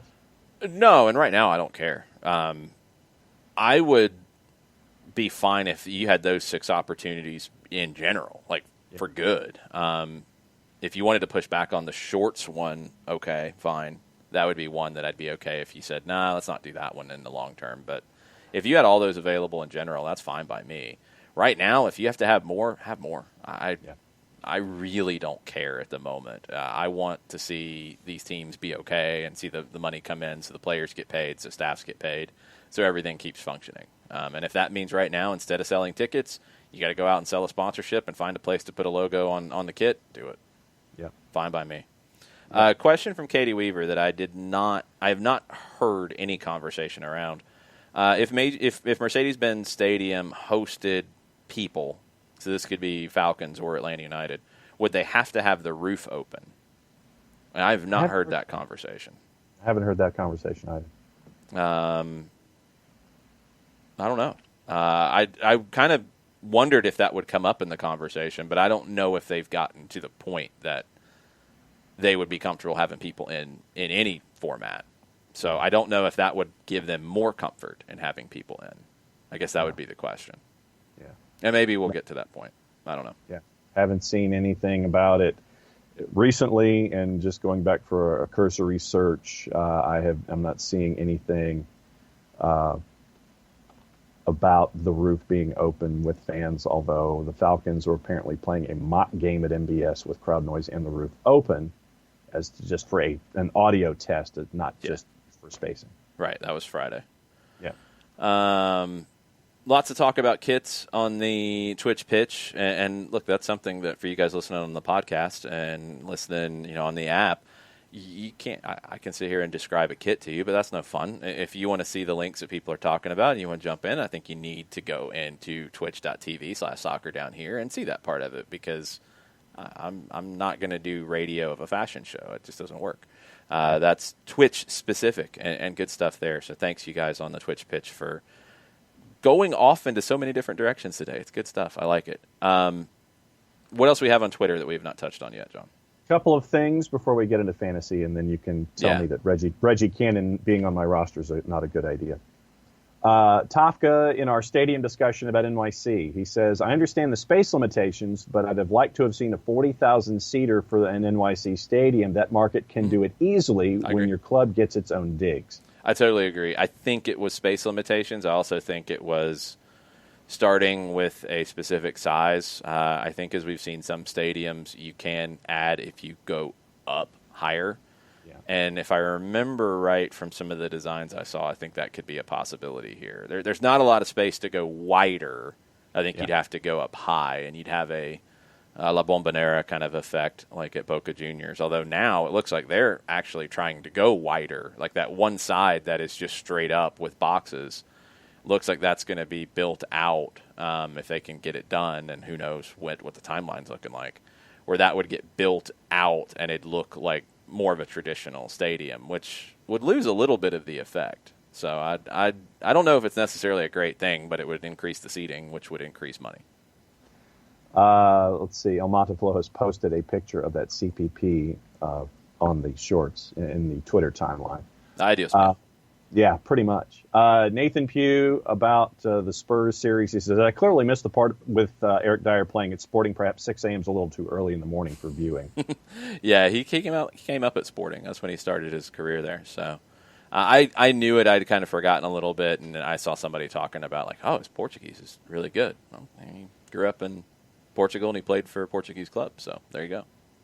El Mataflo has also posted a Miguel Angel Ramirez tactical analysis in Spanish link on YouTube. Do you have any idea why?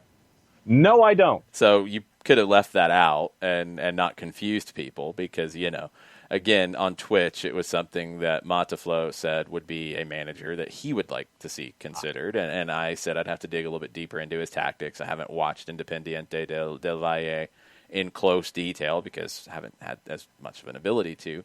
Now I can via Fanatis, so I will be going back and watching fntz.co/soccerdown here. If you're not a subscriber, we are an affiliate. Your subscription, even your free trial, helps us out. So go check it out. You can read on El Mataflo's Twitter account. You can go and read it. It's in Spanish, but you can read, you can listen.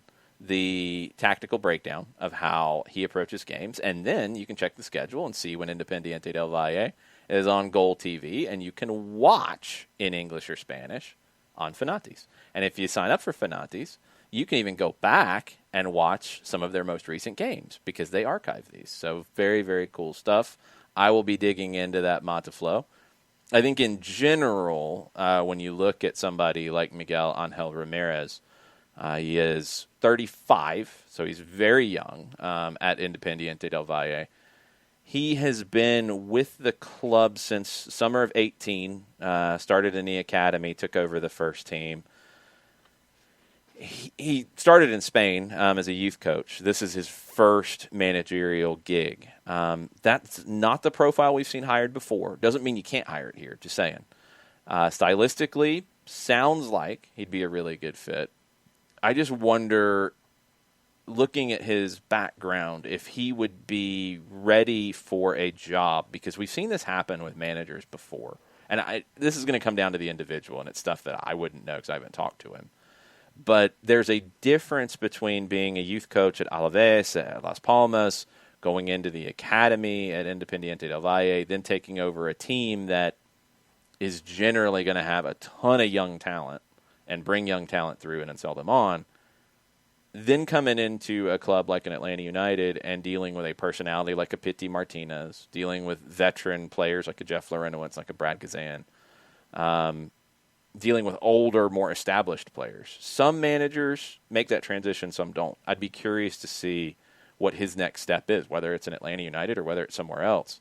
Does he make that jump to that next, okay, he's just a full-fledged manager at the professional level, and he can deal with big personalities. Some managers always struggle with that. You see it here in the U.S. with coaches who are just better suited to the college game. John Calipari, I think, is a prime example of that. Like, he coached in the NBA. Rick Pitino coached in the NBA. Didn't really work for them. Nick Saban in the NFL didn't really work. Better at college, better dealing with young talent. We'll see if he's going to be one of those kinds of guys. And the last thing on Twitter comes from Tony Maupin. He says, good morning, gentlemen. Best time of the sports year with soccer, baseball, and football starting up. And he's asking if the high school football scoreboard wrap-up show is on this Friday night. He always enjoys listening while waiting for the brief mention of the Trinity Christian score. It is, right? Yeah, as far as best I can recall, because at 2:15 there's going to be a conference call that I'm supposed to be listening to turn a story. 680 The Fan will be your flagship this year. So however you listen to either 680 The Fan or in Atlanta or the SportsX or one of their adjacent properties is where it's going to be from 10 to 12. Well, that's the flagship, but it's also on the Georgia News Network? Yes, Georgia News Network is a part of it, and they are sending it out on satellite for any station in the state of Georgia that wants to pick it up. And so they are part of this press conference, too, at 2:15 with Robin Hines and John Clark from GNN. And 680, it's going to be Steve West, Chris Mooneyham, and Brandon Joseph who are hosting the show.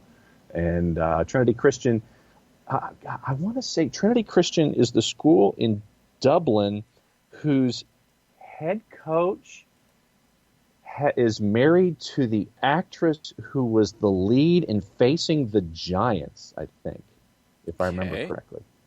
So I think that's right. So that's my Trinity. I think that's my Trinity. I think that's the same Trinity Christian. But yeah, Tony, should be this Friday.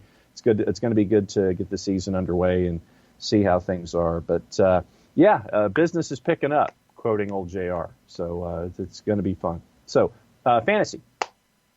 Yes. You might need some help with your fantasy team. I might need some help with my fantasy team. You need to, if you're going to get Toronto or Montreal guys into your fantasy team, you need to do it now because they play tonight at 8 o'clock. It's the first game of the match week. A bunch of games tomorrow. Couple things. Remember that you don't get double points for 2 games in a match week. You get the best performance from the player in the match week. So you want to look at the matchups, and if you see a matchup that you like, remember you're just going to get the best one. You're not going to get both. So don't put bonus on a guy in a double match week. Why are you booing? Because that's what got me a lot of points last year. That's what got everybody a lot of points last year. It's not like you were the only one. It doesn't.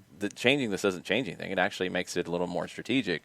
You're not going to say that, okay, well, I got to pick a forward who's playing in 2 games because they're going to score more points than a forward who's scoring 1 game. This is actually getting into which players are going to perform the best. That's what the whole point is. So you look at the matchups this week. Why don't you tell us what your team is set up like, John? Well, if MLS Soccer would behave and I could actually get into it, I could tell you. Also remember that the values change. Yes, I was like $11 billion over after this past week and had to completely and totally redo my roster. Yes, and you'll get a notification that they will tell you your roster, you cannot save it unless you make changes if you are over. So then you have to be on it every week, which is good. Okay, so here we go. Okay. And the roster value locks at 125. It cannot be any more than that. So here's what I have. That's what yes, that's what we were saying. Go ahead. Tim Melia in net. I have Tim Melia in net as well. Back 3 for the moment. Once again, Mensah, Omar Gonzalez, and Valenzuela. I went Alro from Toronto instead of Gonzalez. I am with Mensah, and I went with Kyle Duncan for the Red Bulls because of his ability to get forward and playing against a DC team that is kind of just bad. And I have Brooks Lennon on my bench. Okay, I don't care about your bench. So my 5 in the middle. You go 5 in the middle, I go 4. What do you got? Aliseda. That's an interesting one. Okay. New England and Cincinnati. I'm looking at it more for the New England game than the Cincinnati game, knowing that Jaap Stam will be very defensive. So Aliseda, PT, Pozuelo, Johnny Russell, Nani. I got Pozuelo. I'm still rolling with Sebastian Blanco, and he was very good last week. That was a debate for me. They're playing the Galaxy, who really still can't defend. True. I went with Damir Kreilach. I debated that one too. Good value. They're playing Minnesota, where I think some goals can be had. I also went with Chris Mueller. Good value. They're playing Nashville, and they're playing Atlanta, and he scored against Atlanta last time. So Yep. Chris Mueller, I think, is a good one, mainly for that Nashville game. I went with 3 up top. You went with 2. Who do you have? Jordan Morris and Daryl Dike. I've got DK again, value. I mean, it's a great pickup right now. His value is going to keep going up. He keeps finding points, so I'm going to keep putting him in the lineup until that doesn't happen. I've got Jossie Zardes, and I've got Ebobisse as well, who's incredible value. Wow. And he's been doing a little bit for me. So right now I've got him in there.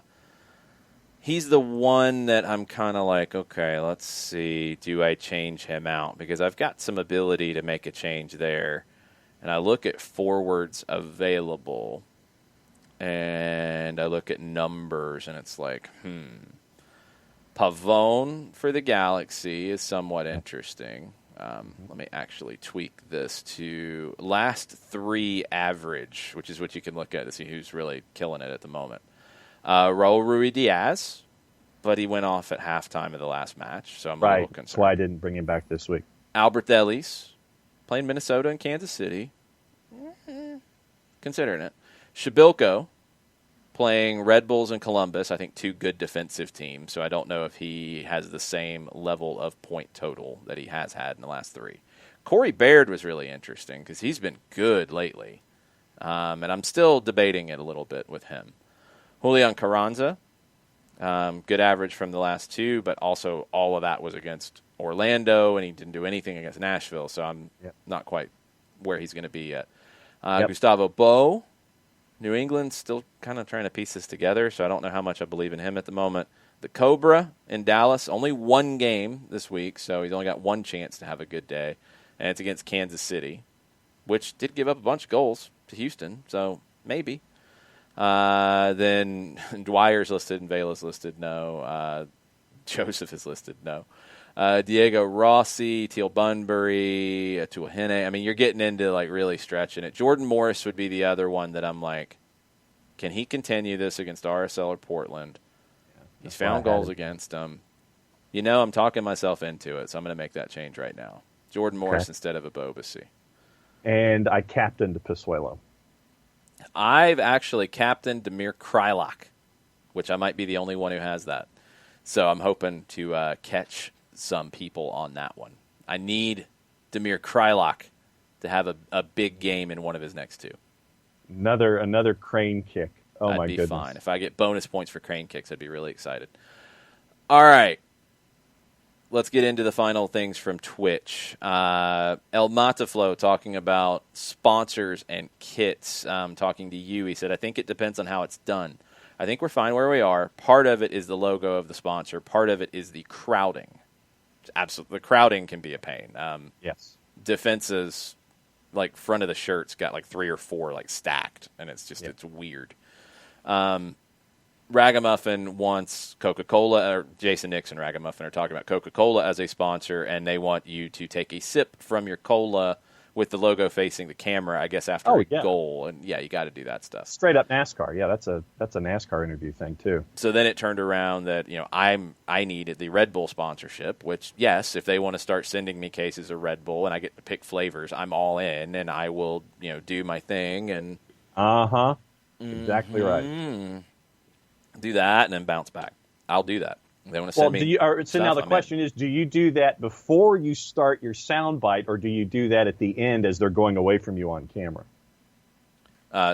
John, the only time I'm on camera that I would have control over my sponsors would be here. So it's right here. It's on the whole time. I'm doing it the way I want to do it. No, but I mean, like, if you're a player on the field, and it's some kind of an interview, either pre or post or something like that, do you start your interview by going like this?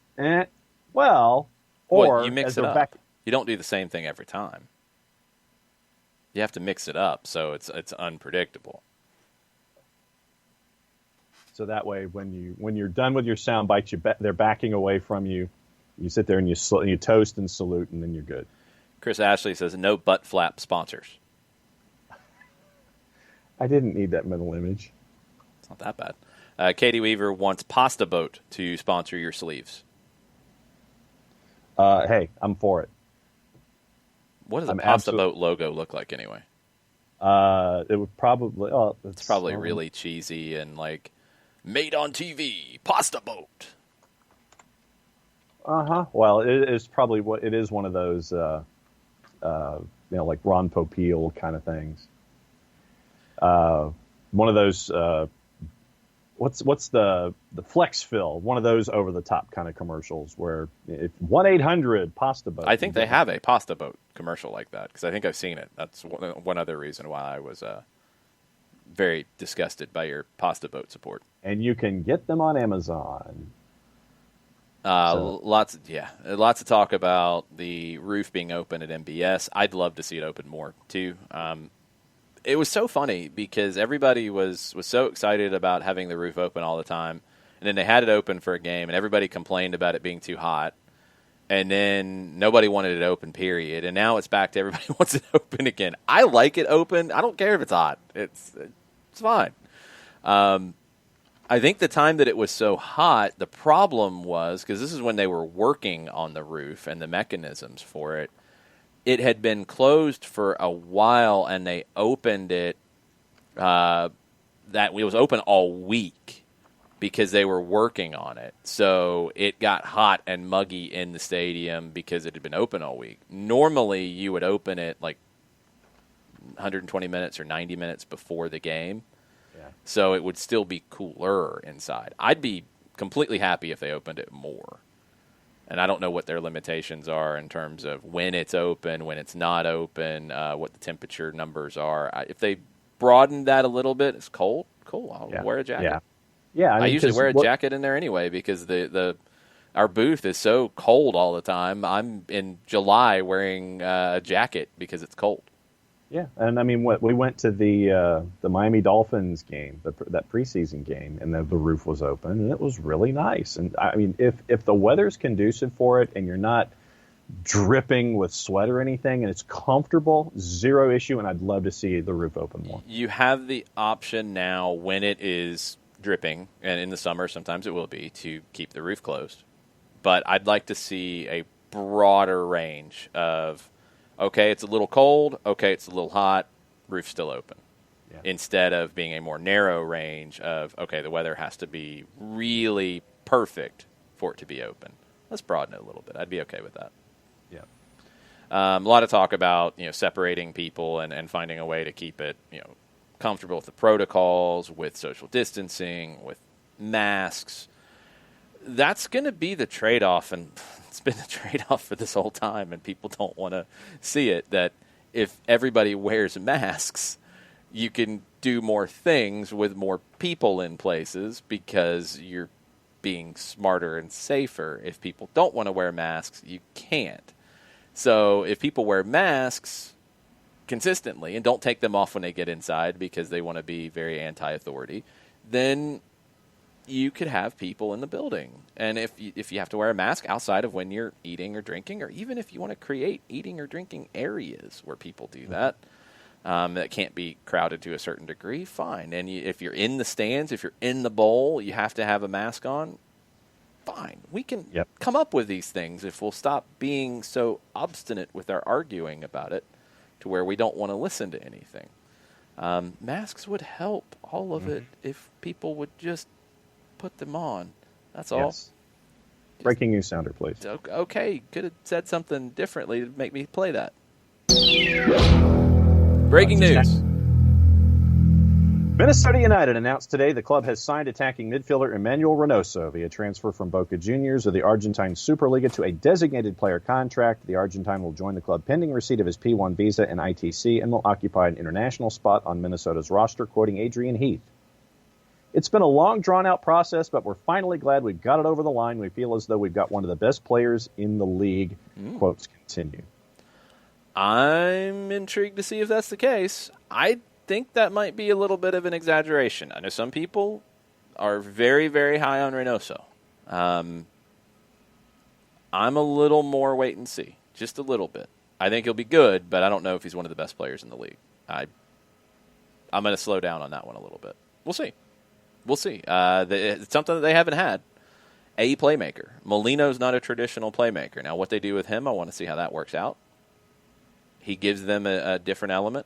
maybe can put them over the top. We will see. Luis Amarilla, great forward. You get somebody who can consistently feed him and spray the ball out wide where you have talent out wide in Lod and Finley. I want to see how it comes together.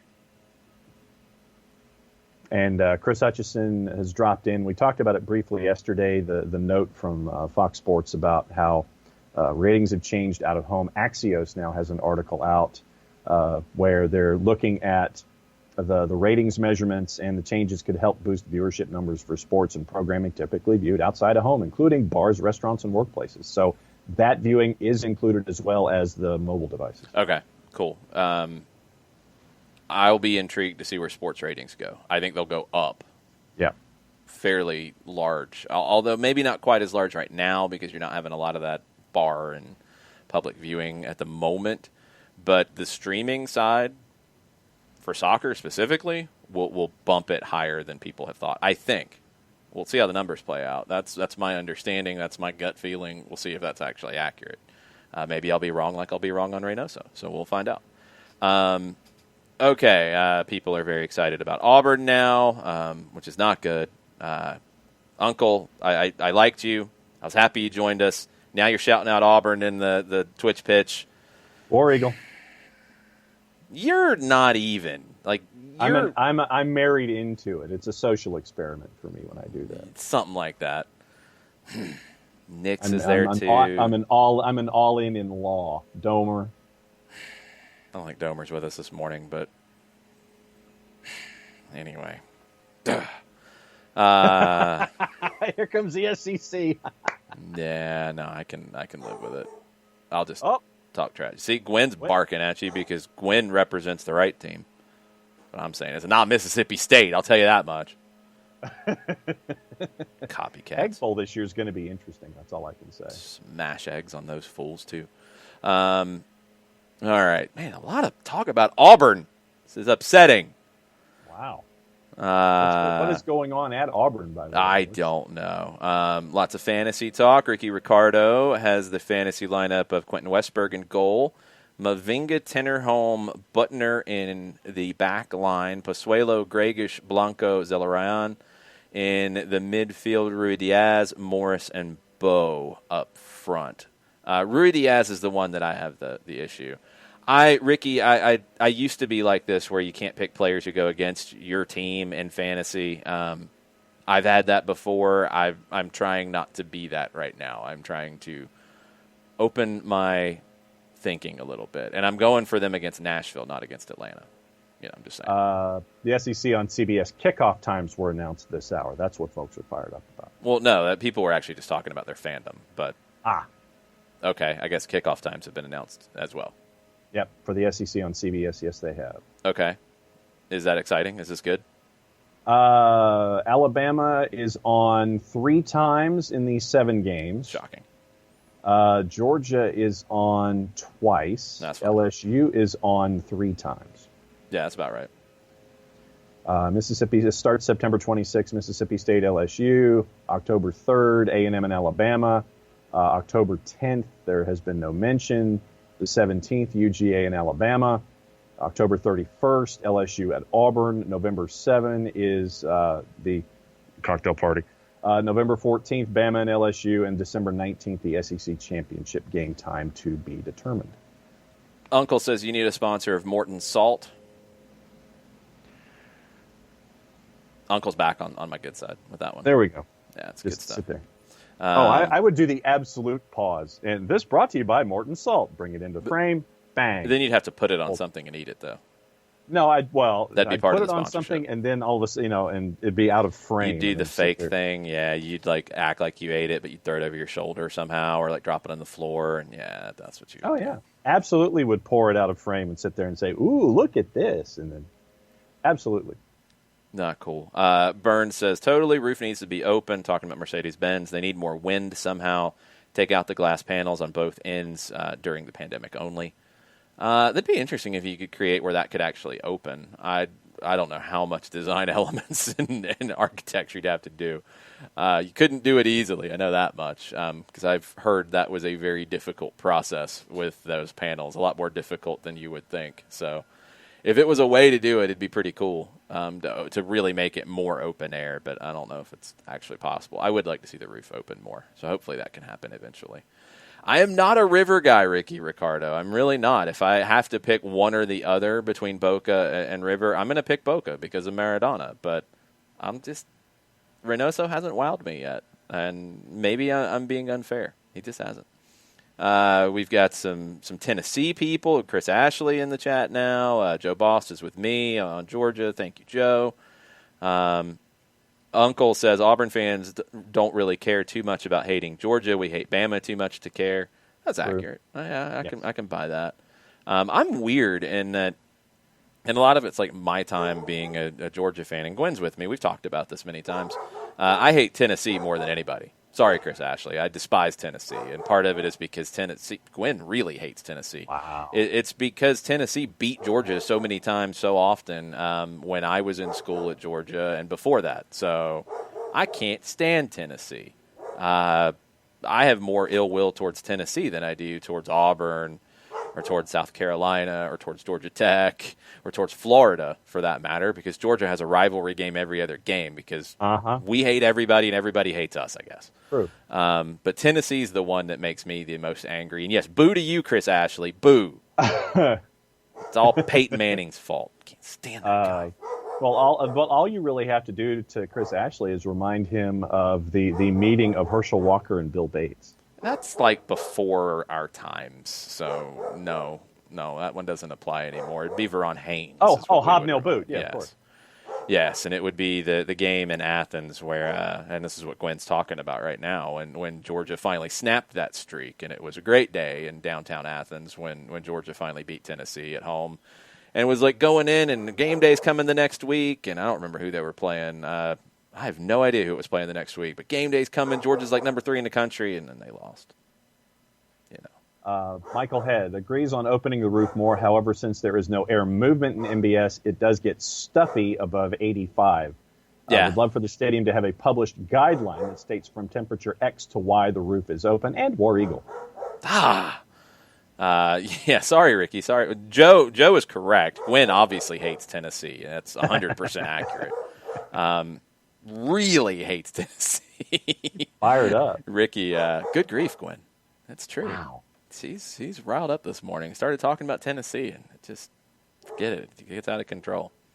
Gwen, it's okay. It's okay. We'll stop talking about Tennessee. Yeah, I mean, no, we don't like Auburn, Uncle. That's true. And see, we don't like Auburn either, but in this household anyway. But there are Tennessee. other teams that you like less. Yeah, it's Tennessee that gets the real anger and hatred. That's for sure. I just have anger and hatred toward my alma mater, so it's. Yeah. I'm over it. He's Florida State, by the way, if you don't know that. Yeah, and they keep asking me for money, and I have no intention of giving any. Well, they've had some issues. They still do. So I have zero intention of donating to my school until those change, and I don't anticipate them changing anytime soon. So they're just gonna have to function without me. This is accurate. And the boss makes a point to sit there and dial up Florida State games on the TV just to watch my vitriolic anger and outbursts whenever she can. That's understandable. All right. That's going to do it for today. We will have the run-up tonight, digging deeper into Atlanta and Miami Part 1.5. That will be tomorrow. Well past Wednesday tomorrow morning, we'll get you set even more for Atlanta and Miami. Tomorrow I've also got Stoppage Time on the 92.9 The Game Facebook page, where we will go even more in-depth into Atlanta, Miami before our pregame coverage starts at 6:30 on the radio. So, run-up tonight at 7. On twitch.tv/soccerdown here on the app. The podcast will be available soon after. If you have specific Atlanta-Miami questions, go ahead and start firing them off at us in Gmail, soccerdownhere at Gmail, on Twitter at soccerdownhere, and we will get into them this evening. Thanks for hanging out with us. Thanks for all the fun conversation as usual. Thanks for teaching us about German politics, and they're complicated. Yep. All the different elements of everything we had this morning. Thanks for all the fun. We appreciate it. We'll be back later for the run-up. Mucha plata, y'all. Mucha plata, y'all.